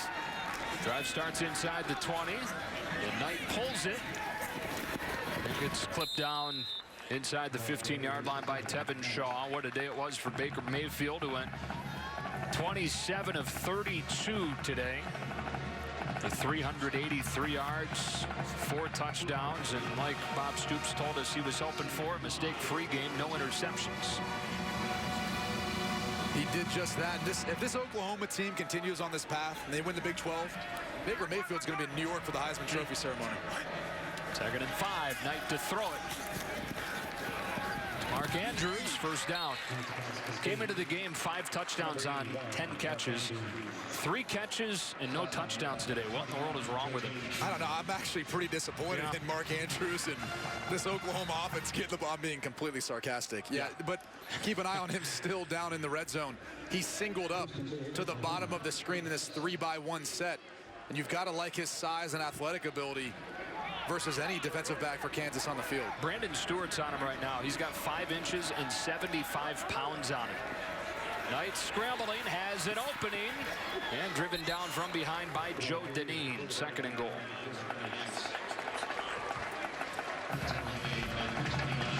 Both quarterbacks at Oklahoma have the ability to run if need be. It's a strength for both Trevor Knight and Baker Mayfield. It's Knight on a quarterback sneak. 2nd effort gets him in. Touchdown, Oklahoma. It's Knight's first touchdown of the year.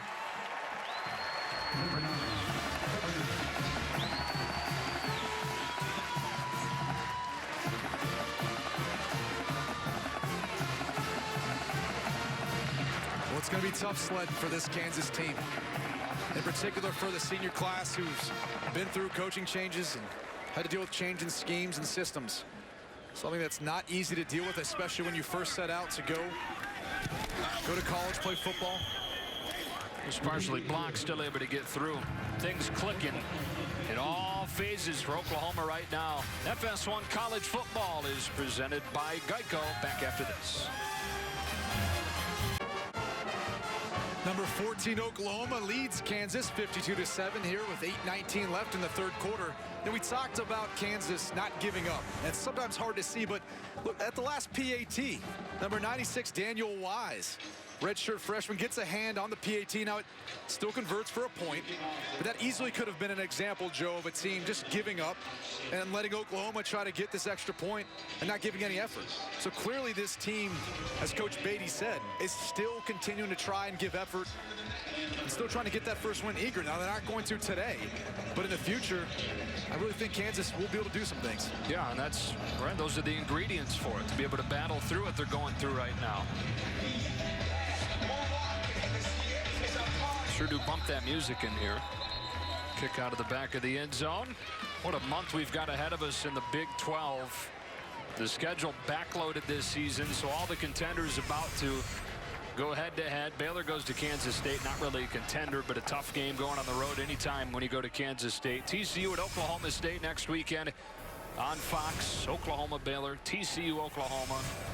Baylor goes up to Stillwater, and then the big one, Baylor at TCU, Thanksgiving weekend. Bedlam, which will be one of the more highly anticipated Bedlam games at this rate a few seasons in Stillwater this year. Outside to Sims. Stopped by Jordan Thomas after 8. We talked about the backloaded schedule, in particular for Oklahoma. Matchups versus Baylor, TCU, and Oklahoma State to finish the season. Those teams combined have a perfect record right now. That'll obviously change as we continue to push towards or closer to the college football playoff with the rankings coming out this Tuesday. And I'll be curious to see where exactly some of these one-loss and two-loss teams are positioned based on their conference.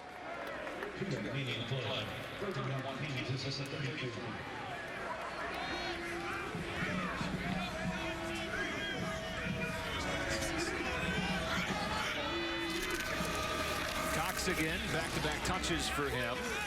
Got stacked up, right of the yard to gain. And they will spot him, looks like with just enough, just past the 35-yard line. You mentioned those one-loss teams, Brady, that are kind of lurking back there. They get lost in the shuffle some because there's so many unbeaten still. Yeah, and really, when you look at the Pac-12 and Stanford and Utah, you really need one of those two teams to win out if you want to get a team in the college football playoff.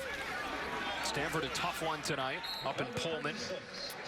And the reason I say that is because if Stanford loses, for example, to a Notre Dame team who's only got one loss, you've got an 11-1 Notre Dame team versus maybe a potential Stanford Pac-12 champion with 2 losses. Notre Dame, because of the criteria, would end up going to the college football playoff ahead of Stanford, or at least have a leg ahead. Right.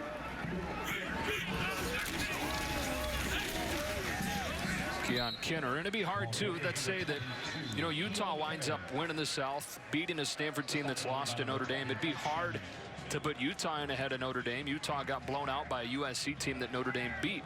Exactly, and then obviously head-to-head play, and then obviously results versus common opponents becomes part of that criteria for the College Football Playoff Committee.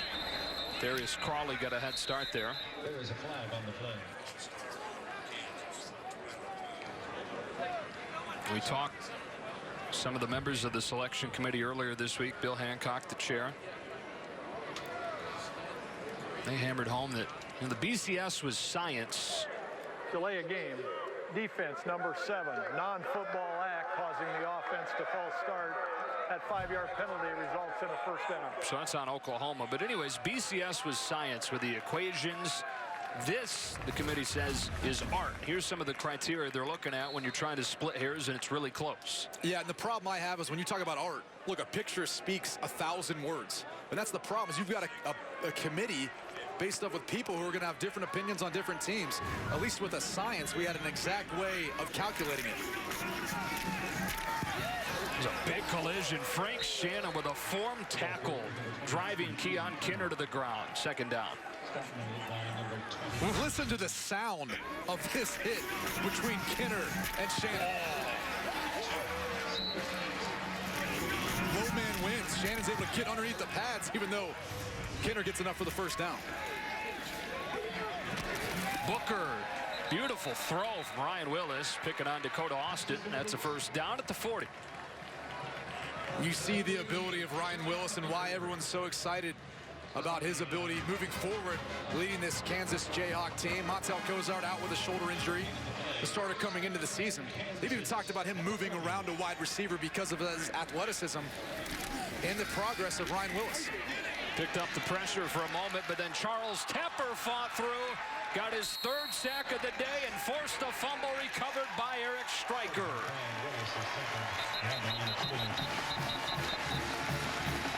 What a day for Big 91. Well, this is the performance they've been looking for all year long out of Charles Tapper. He's going to be coming off the bottom of your screen. He comes inside versus Brian Peters, who's had a bit of a rough day versus Tapper. There's Eric Stryker. He seems to be always around the quarterback in the football anytime there's a pass play. Eric Stryker, one of the premier pass rushers, not only in the Big 12, but really in college football. Kind of plays a hybrid role on the outside. 21.5 career sacks for him. That's the most ever by an Oklahoma linebacker, if you want to define him as one. I got the fumble recovery there with 5:03 left in this third quarter. Trevor Knight, his second possession, has Alex Ross joining him in the backfield here. Knight feels the pressure and takes off. Big block delivered by Jeffrey Mead, but a flag comes out.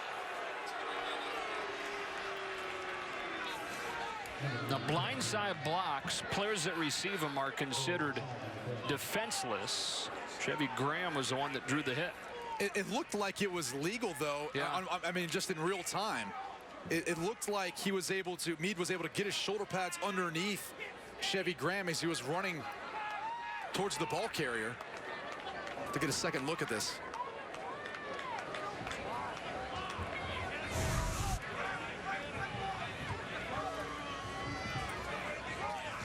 He may have gotten that shoulder up and around, above the shoulder area, up around the neck and head. Yeah, he does seem to make contact with the helmet, so that would warrant the flag. The call here would be targeting. Again, a player that receives a blindside block is ruled by the rule book as defenseless, and if you're up above the shoulders, that's the call. And here's the tough part. Jeffrey Mead, 6'5". Right. Chevy Graham, 5'9". Yeah. He's really got to bend and get low. There is no foul for targeting. Second down. Okay. Well, on first look, that's what I thought. It looked like it was clean, but I wasn't sure if in the replay, if we saw his shoulder end up coming up into the neck and head injury. Look, seems like he just clips Chevy Graham's right shoulder. And it's where the contact is initiated. You might see some contact on the head, but if he slid up into the head, by definition, it's not targeting. Alex Ross, short gain, third down.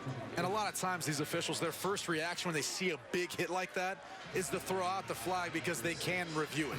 If they make the call, and they can always pick it back up like we just saw. Seeing some of the depth for this Oklahoma team. Alex Ross is a tremendous playmaker that right now is their fourth running back. He'll swing out on third down. The ball was snagged out of the air by Jarvis Baxter as he baits the tackle. First down. Baxter, a JUCO transfer from Trinity Valley Community College. As this game ensues, you're going to see the depth of this Oklahoma team, in particular at the running back position and really at wideout. We saw P. Ryan and Mixon for the first 2.5 quarters. Now you're seeing Alex Ross, Trevor Knight, the backup quarterback, is in. Lofting one for Andrews, who draws the flag. 6'5", 245, and they split him out and run him against Neal. Derek Neal for Kansas has seen action, both the wide receiver and cornerback. Pass interference, defense, number 7, 15 yards from the previous spot, automatic first down. Well, Andrews is going to run a double route, a little slant, and go. Neal not quite fooled. Gets in the way. I don't know. They're kind of both guys were tangled up. Yeah. It's a big man, though, Mark Andrews. Yeah.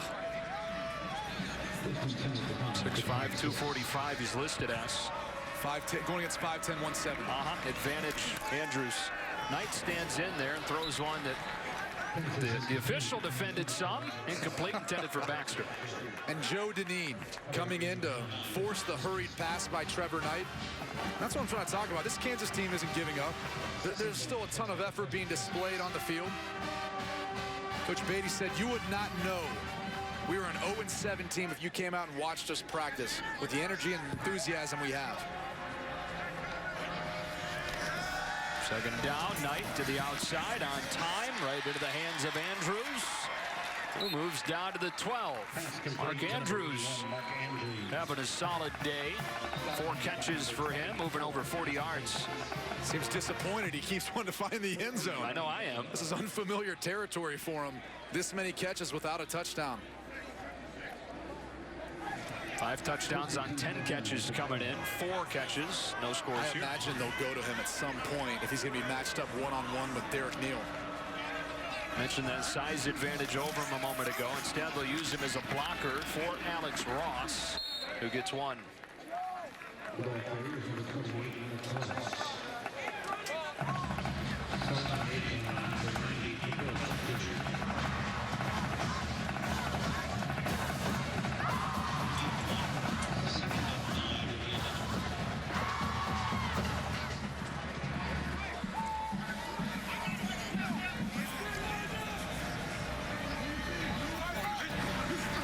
Second down and 9. Across his body, misses a wide open Andrews.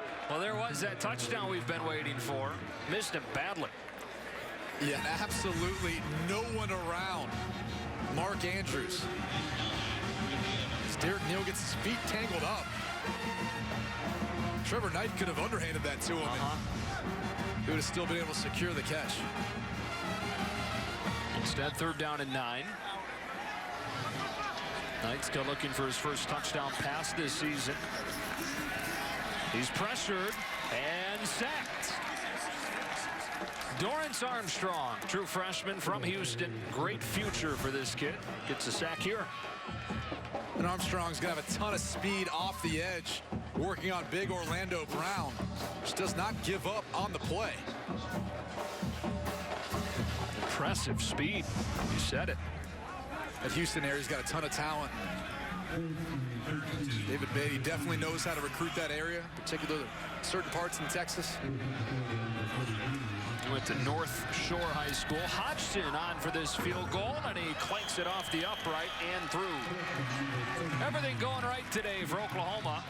And a 55-7 lead over Kansas. Oklahoma on its way to a 3rd consecutive win after that nightmarish loss against Texas a few weeks ago. Cruising their way to 7-1 on the season and a big November ahead.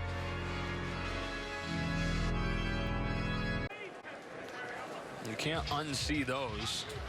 Those hot dogs? It appears to be hot dogs, with Joe. hats and teeth. They look happy. Yeah. Well, they're hot dogs with eyes and teeth. Ryan Shadler back to receive this kick.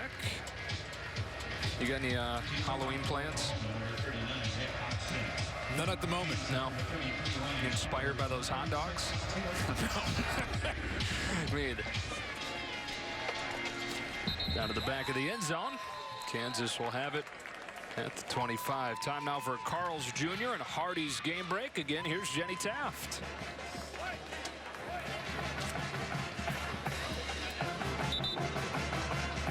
We'll get with Jenny in just a moment. Meanwhile, 2:03 left in the third quarter of this one. More work for Ryan Willis here, true freshman. Some valuable minutes that he'll log down the stretch here. And his fourth career start continues to work on the little things.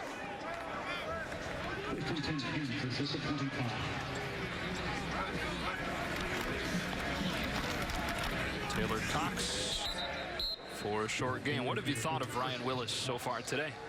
Look, early on, I mean, he was putting the ball spot on.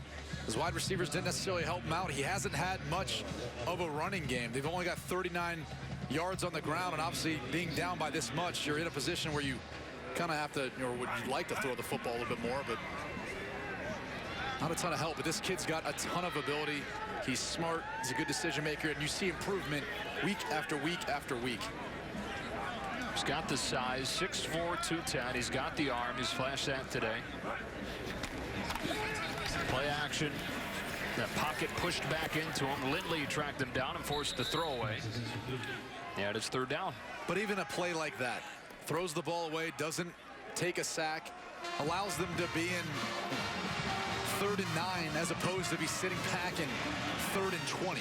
And those are the plays, and these are the reps that I think they may not pay off this year for Ryan Willis, but they will next year and the years to come when he's leading this Kansas Jayhawk team. His offensive coordinator, Rob Likens, spent the last few years with Sonny Dykes at Cal, and so he was there when Jared Goff was a freshman and said he sees some similarities. They've got similar size, similar arm strength.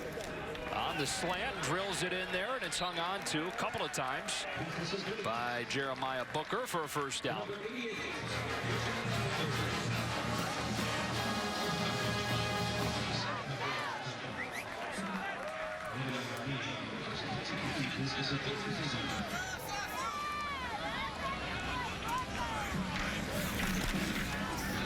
Taylor Cox hit in the backfield and dropped by Dominique Alexander. Let's try again for Carl's Jr. and Hardy's game break. Jenny Taft again. Joe, thanks. Number 12, Oklahoma State visiting Texas Tech. Oklahoma State has trailed the entire game until now. Raymond Taylor, 28-yard touchdown run. Fans in Lubbock are stunned. The Cowboys lead 42-38 in the third as they try to stay undefeated. Well, Jenny, I'm sure you've heard this, but weird stuff happens in Lubbock. How about Lubbock Halloween? I mean, how many weirder spots? Plenty of time left, too. It's just the end of the third quarter there. Mason Rudolph having quite the day, 22 for 36, 285 yards, and 2 touchdown passes. Big 12 standings here. Yeah, I mean, as you look at the way it stacks up, obviously a top-heavy conference. But we look at Texas Tech, you look at Texas continuing to improve.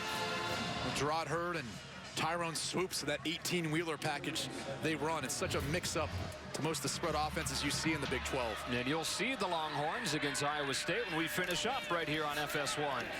Willis, great feel in the pocket to step away and has Barbell wide open. First down at the 40. I really love to see that. The ability to escape the pocket. The Bishop Miege project out of Overland Park continues to progress and develop, and it's just fun that we're able to sit here and watch. Longest play of the day for Kansas, 24 yards from the 40. Cox running hard inside the 35. The redshirt senior that's dealt with injuries throughout his entire career brings this third quarter to a close. More Oklahoma. Got a giant lead, 55-7, as we get ready to march to the 4th on Halloween in Lawrence. From adversity, we rose. We made history and became pioneers, voyagers, champions, Jayhawks. And when our chant rises, haunting and hallowed, Jayhawks are telling the world what's near. Victory. FS1 College Football is presented by Geico, and our aerial coverage today is brought to you by DirecTV, now part of the AT&T family. Call 1-800-DirecTV. Joe, you're probably not an 80s rock guy, but Europe is playing here in the stadium, the final countdown, while our producer, Eric Bilgemeyer, was counting you down. Wow. Look at the connection there. It's so timely. Awesome. Score by quarter. It's all Oklahoma today. 55-7 as we go to the fourth. The key to me is 38-7 at half. You go back to the last couple of weeks versus Texas Tech and Kansas State. Oklahoma's continued to build strong leads, 28-7 and 35-0 versus K-State. That's been really the blueprint to their success the past few weeks, in particular on offense. Nice throw from Willis to convert. Dakota Austin in coverage on Tyler Patrick, who's had the best game of his short career. Now, these fast starts have happened since the disappointing loss in the Red River rivalry game against Texas. 24-17 in a game that Texas really handled it the entire way. And it'll be interesting to see down the stretch here if Oklahoma is going to look back at that one and really wish that it had it back. Yeah. As Oklahoma's defense continues to dominate with Dominic Alexander. It's interesting, a lot of the starters are still out on the field for Oklahoma. And we talked earlier in the game just about style points mattering. Clearly, Oklahoma doesn't want Kansas to get back on the scoreboard or develop some of their youth. Patrick again right at Austin. Close to a first down. Third down and about 2 against Bob Stoops' defense. Bob Stoops talked about that a bit with the college football playoff ranking coming out next week. Understanding that you've got to basically beat teams the way you're supposed to. Kind of the way he put it. So you see his road record, which has been phenomenal since 2012. Taylor Cox short of the first down. You came here last year when TCU came to Kansas and struggled. Still won the game, but you wonder if the lack of style points in a game like that hurt them when it came time to pick the 4 teams. I think so, and I think when we talk about it's an art of how these committee members view these teams. They're watching film, they're trying to get all the information they can, but in the end, when they see that a team's supposed to beat a certain team by however much, and they don't, that's not meeting expectations. So it maybe makes it look like that team's not as good as people think. It's failing the eye test. Exactly. 4th down and 2, and Kansas nothing to lose, going for it. Take a timeout and think about this call. We'll take the timeout with them. 13-10 left in this one.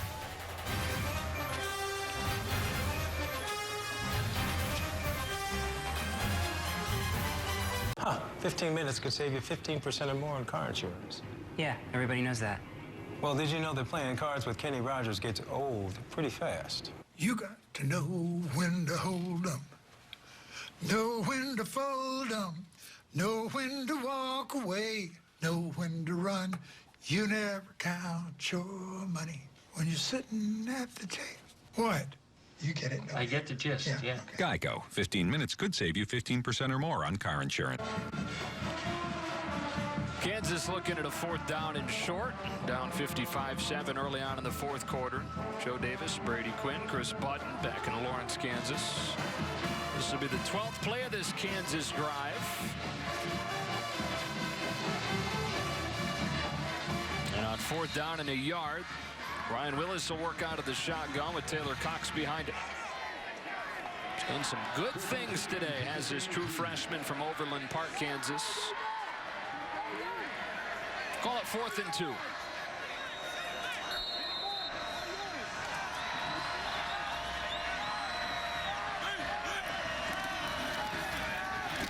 Cox powering forward. Not sure that he got it. Stryker and Alexander sandwiched him inside the 20. And looks like he is short.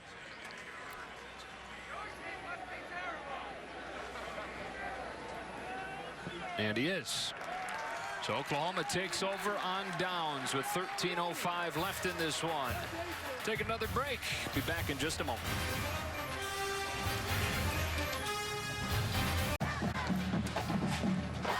Early on 4th quarter, we we go down to Chris Button. Joe, players have different routines between quarters, and Mark Andrews for OU has a pretty interesting routine.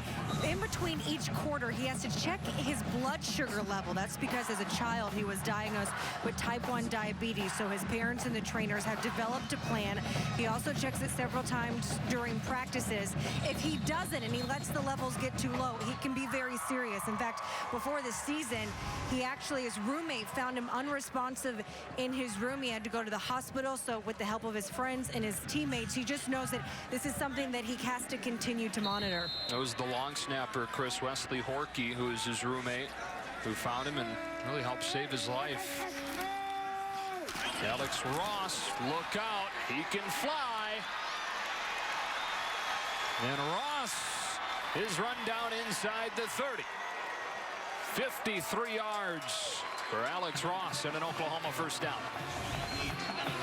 We're starting to see the run game wear down the defense for Kansas.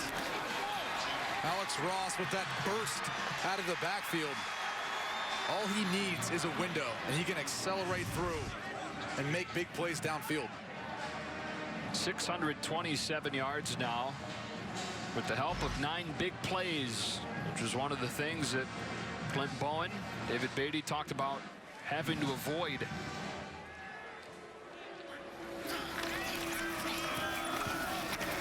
Ross again cut down this time after a short gain. Stop made by Michael Glatzik. 7th game in a row that this Kansas defense has given up more than 500 yards. It's the most by any FBS team in the last 2 decades, at least the longest streak. And we talked about the youth really on both sides of the football today for Kansas, but it's also a change in scheme. Defensive coordinator Clinton Bowen's gone from what used to be more of a 3-down scheme at times to a 4-down front with 4 defensive linemen. And they've got to be able to recruit the type of players that they need to install into this system in order to fit and be able to execute at a higher level.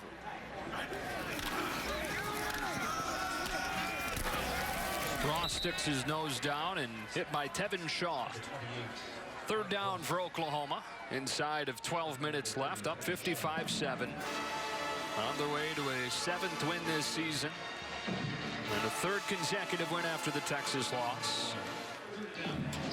Bouncing back from that disappointing 8-5 season last year where they were number 4 in the country for the first month. Started 4-0, but went 4-5 to finish, and including that 40-6 blowout loss to Clemson in the Citrus Bowl. 3rd down and 6. Knight to throw. There's Andrews, who Chris just told you about. There's a flag down in the backfield. It might be a hold on number 10, Ben Goodman.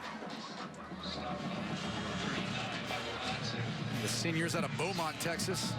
Very talented area for prospects. Personal foul, roughing the passer, number 46 of the defense. 15 yards from the end of the run, first down. Instead, they get Dorrance Armstrong. Half the distance to the goal. Not even close. Yeah, Goodman was in the area, but it's 46 Dorrance Armstrong. A true freshman. Uses that fast inside move, and clearly after the ball had released from Trevor Knight's hand.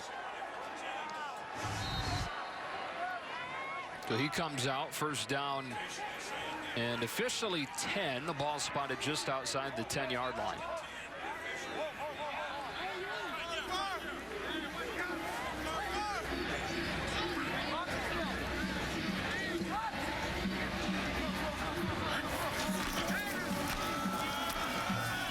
Ross. Ball's knocked out and recovered by Kansas. Kyron Watson with the recovery after Tyrone Miller jarred it out of there. FS1 College Football is presented by Geico. And Miller, the true freshman out of Ann Arbor, Michigan, forcing the fumble. Back after this.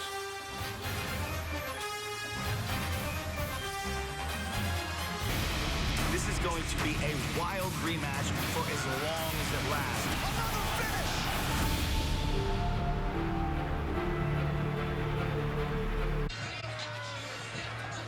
That's what happens when you wear old-fashioned neck roll like that for Kyron Watson. Fumble recovery. Kansas takes it.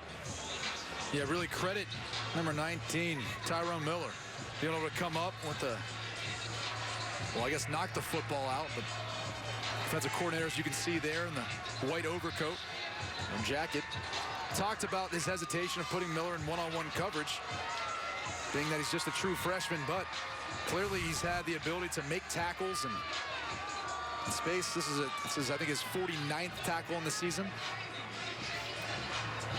And that's exactly how they teach it too. Try to put your helmet on the football. That'll surely be able to jar the ball loose.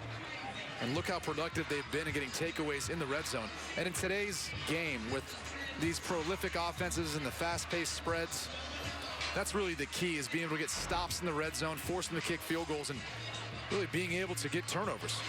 Before they snap it to begin this drive, it's check in with Jenny Taft for a game break. We're just telling you. Well, Joe, we were just telling you about Oklahoma State and Texas Tech. Since we last chatted, 2 more touchdowns. J.W. Walsh takes it 64 yards. Oh, so close. Didn't quite get the touchdown there, but he would punch it in on the next play. The Cowboys lead 49-45. Patrick Mahomes, 27 for 39, 369 yards, and 4 TDs and a rushing touchdown with Jenny Taft. Just mentioned. Big day. J.W. Walsh, though, with a long run and the touchdown, and Oklahoma State up. That's an interesting offensive style Oklahoma State has. I mean, truly playing 2 quarterbacks. They put in J.W. Walsh when they get in plus territory where they really want to run the football at the quarterback position. Kind of interesting. You wonder when Montel Kozar gets healthy, if he comes back, if Kansas does some of that. Keon Kinner wrestled down from behind by Charles Walker.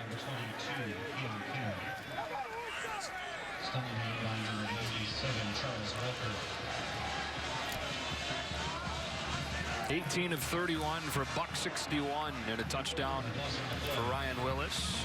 And if the drops are out of the equation, you're looking at like a 22 or 23 of 31 day.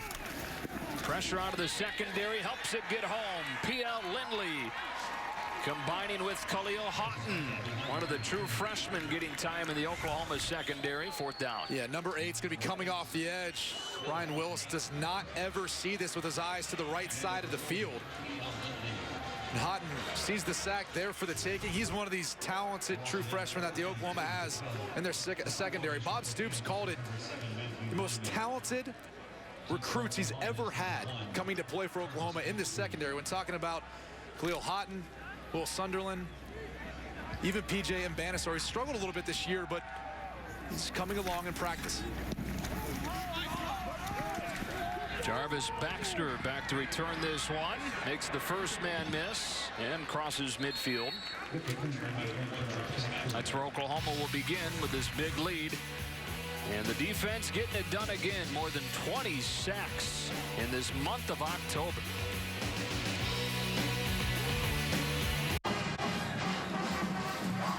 Oklahoma all over Kansas. Bob Stoops got to be happy with the way his team's playing, and the defense this season the best in the Big 12 by many measures in Big 12 games. After a bit of an inconsistent September, they've really gotten it going the last month. Yeah, I think it was just a matter of really finding the right fit. One of the subtle changes they've made in the past couple weeks is moving Stephen Parker, who was the nickel back to free safety, and putting William Johnson into that nickel back position. Ross for 8 on first down. You know, last year we talked about them not having a passing game at all, so the offense wasn't great outside of Samaje Perine. The defense wasn't very good last year either. They were 113th defending the pass.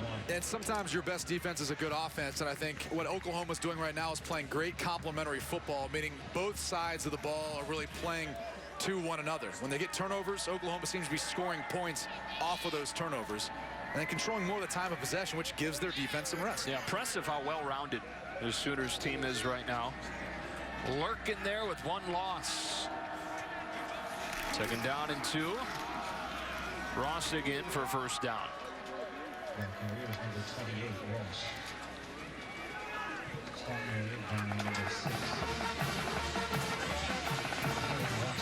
Boomer Sooners still echoing through Memorial Stadium, even though they got the band pinned down in the very corner of the stadium. I don't think they can even see the field from where they have the band. There they are. Yeah, they all huddled together.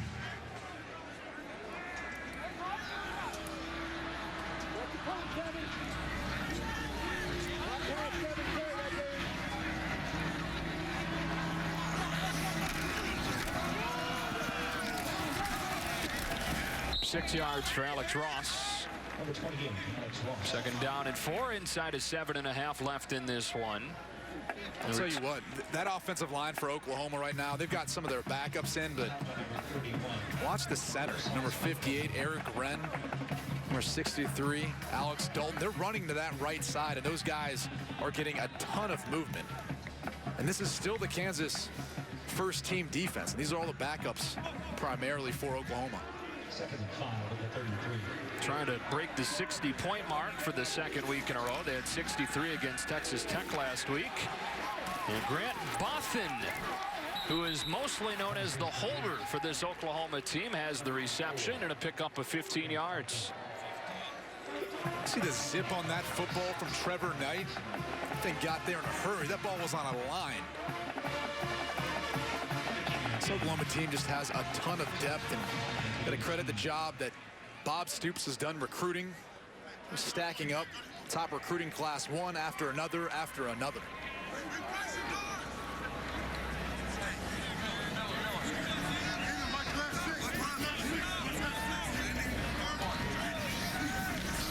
Well, let Knight throw it again. End zone. Incomplete. That was intended for Dahu Green. Still looking for his first career reception.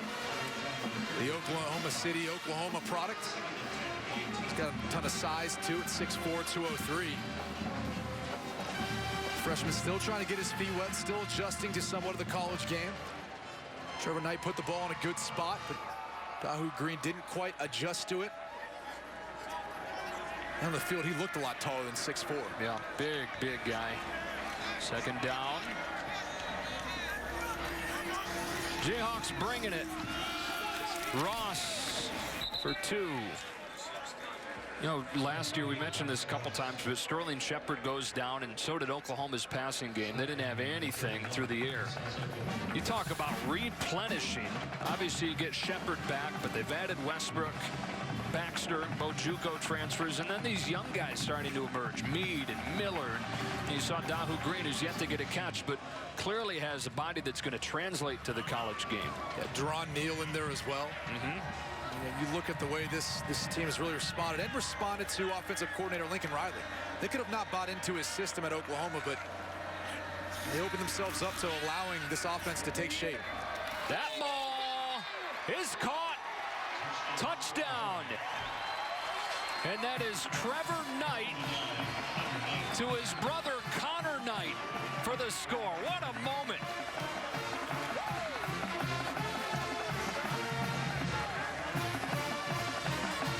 Not too many people will remember the touchdown that made it 61-7. But Connor Knight's isolated on safety Fish Smithson, he's had a long day. And it's not any discredit to him. He's been put in a position where he's had to cover Sterling Shepard. And now Connor Knight, who's got an extreme size advantage over him at the tight end position.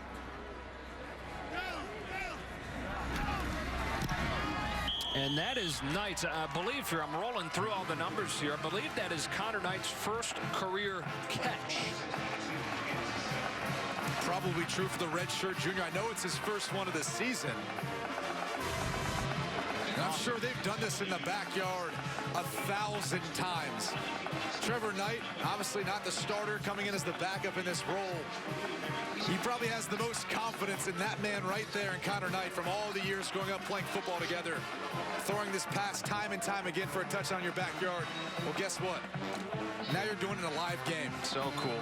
Well, we saw Grant Bothan, who is mostly the holder, have a reception on this drive. Connor Knight is mostly the short snapper for field goals and extra points. Two guys normally just on special teams get involved in this drive in a moment those two will never forget.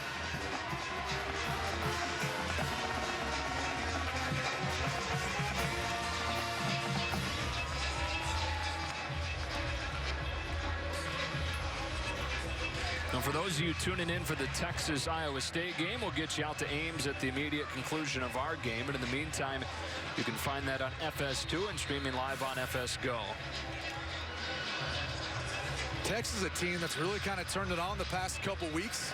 Seems like they've figured out their way of playing complementary football, basically running the football. Gerard Hurd and Tyrone Swoops and that 18-wheeler package they bring in for the backup quarterback Swoops. Starting to believe a little bit down there in Austin. He taken. Texas, while on the rise, is not part of our Fox 4. And we'll see our first rankings next week. Here's the Fox 4 right now.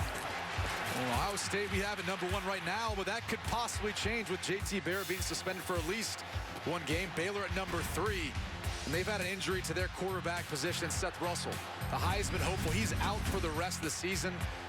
Enter Jarrett Stidham and Leonard Fournette. He's been outstanding, but he's going to have a matchup versus Alabama later on this season, and that'll most likely decide who's going to go to the SEC championship game between them and Alabama. Do you think if Oklahoma wins out, they're in? Or is there too much other stuff that has to happen for you to say that right now? I think there's a good chance that if Oklahoma wins out and they're a Big 12 champion, they're in part because the Big 12 got left out last year. But also when you look at the teams they'll beat down the stretch, talking about Oklahoma State, TCU, Baylor as well. And then obviously they went into Knoxville and got a tough win from Tennessee, who's no slouch either in the SEC. So it wasn't as if their non-conference schedule was that easy. Yeah, Tennessee had Alabama beat last weekend. It was a tight game. Right. Now it took Oklahoma overtime, but you've got to think, though, with these 3 wins towards the tail end of the season, that would be enough to get them in as a conference champion.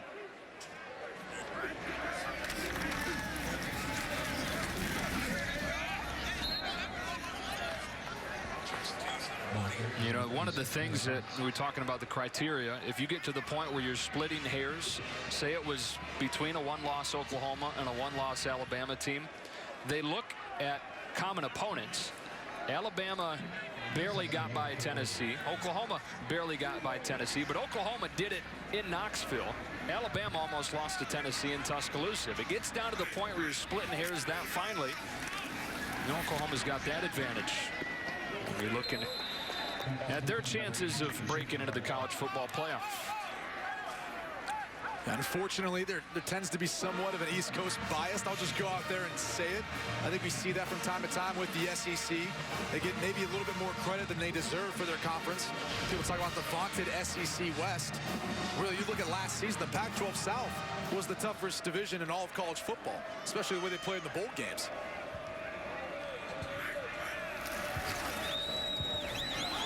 Willis puts it on the money with a flag down. Marcus Green going to get called, it appears. As that one's hauled in by Bobby Hartzog Jr.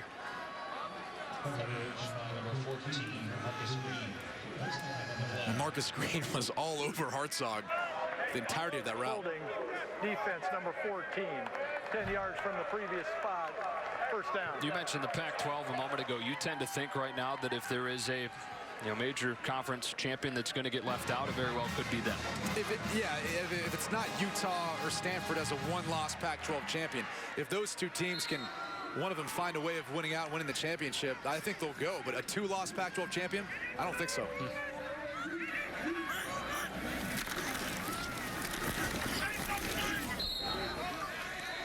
Oklahoma, that 1 loss, sitting behind the 3 undefeated Big 12 teams at this point. One of them obviously Baylor.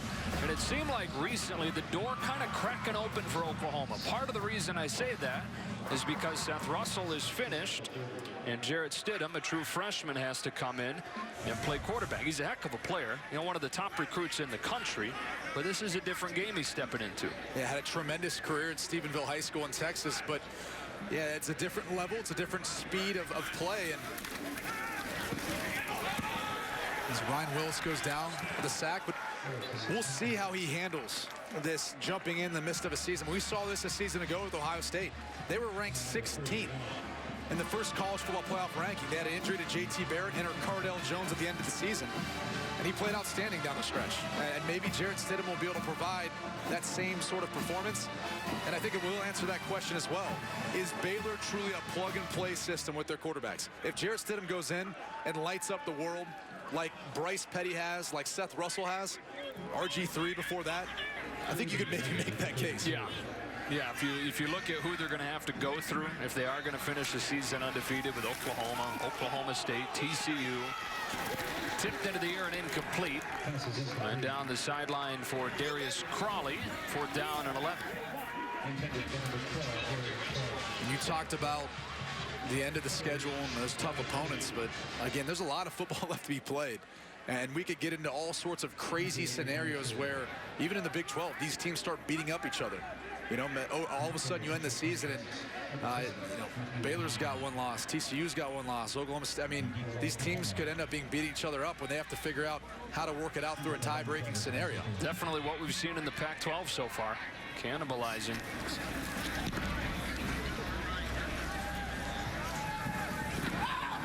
Oh man, that is an incredible punt. Well done by Matthew Wyman, who pins him down inside the 1. Special teams have been such a problem this year for Kansas, but they've done some good things in that phase today. Dr. Pepper, one-of-a-kind plays of the game today come courtesy of Oklahoma's quarterback Baker Mayfield. Went 27 of 32, 384 yards and 4 touchdowns. It was an impressive start to finish, at least the finish of his day late in the 3rd quarter.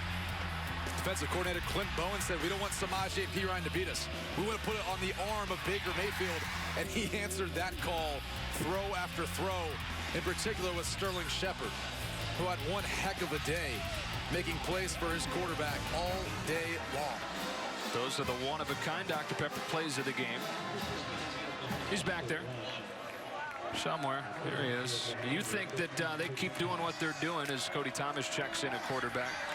He'll be there in New York in December as a Heisman finalist. There's no doubt about it. I mean, you look at him statistically speaking, his numbers and his production will match anyone else in the country. 25 touchdown passes on the season. He's got 4 rushing touchdowns to add to that as well, with only 4 interceptions. So he's been incredible so far this year for a guy who's had to adapt to a new system with offensive coordinator Lincoln Riley. And obviously, you know, getting back some personnel, some of these younger guys we've seen come in. We talked about JUCO transfer, D.D. Westbrook. He's new to Oklahoma. Jarvis Baxter as well. So he's done a tremendous job of really implementing all these guys into the offense. We just saw a stat. 8 different wide receivers have caught the football. Ross has a 1st down after Cody Thomas handed it to him. 3rd Oklahoma quarterback we've seen today. Thomas finished last year as the starter after Knight went down with the injury. A tough finish to the season after they started 4-0 and 4-5 down the stretch.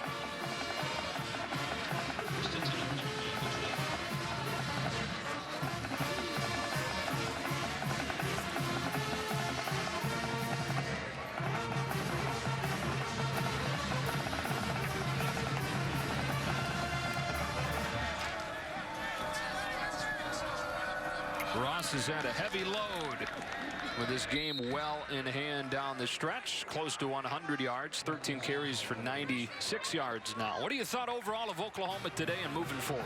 I mean, they've been dominant. They did exactly what they needed to do coming into this game. I think the College Football Playoff Committee is going to look on them very highly. And then on the flip side for Kansas, obviously not the result they wanted, but this is a young team. Changing to a different scheme, a new head coach trying to bring in a different culture.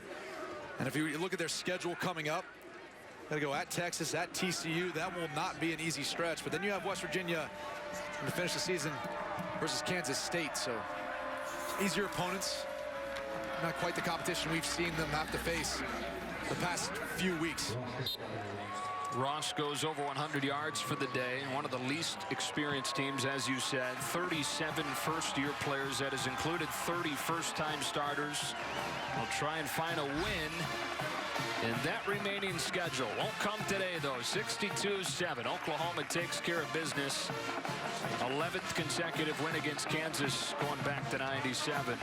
Texas and Iowa State from Ames on the other side of this break.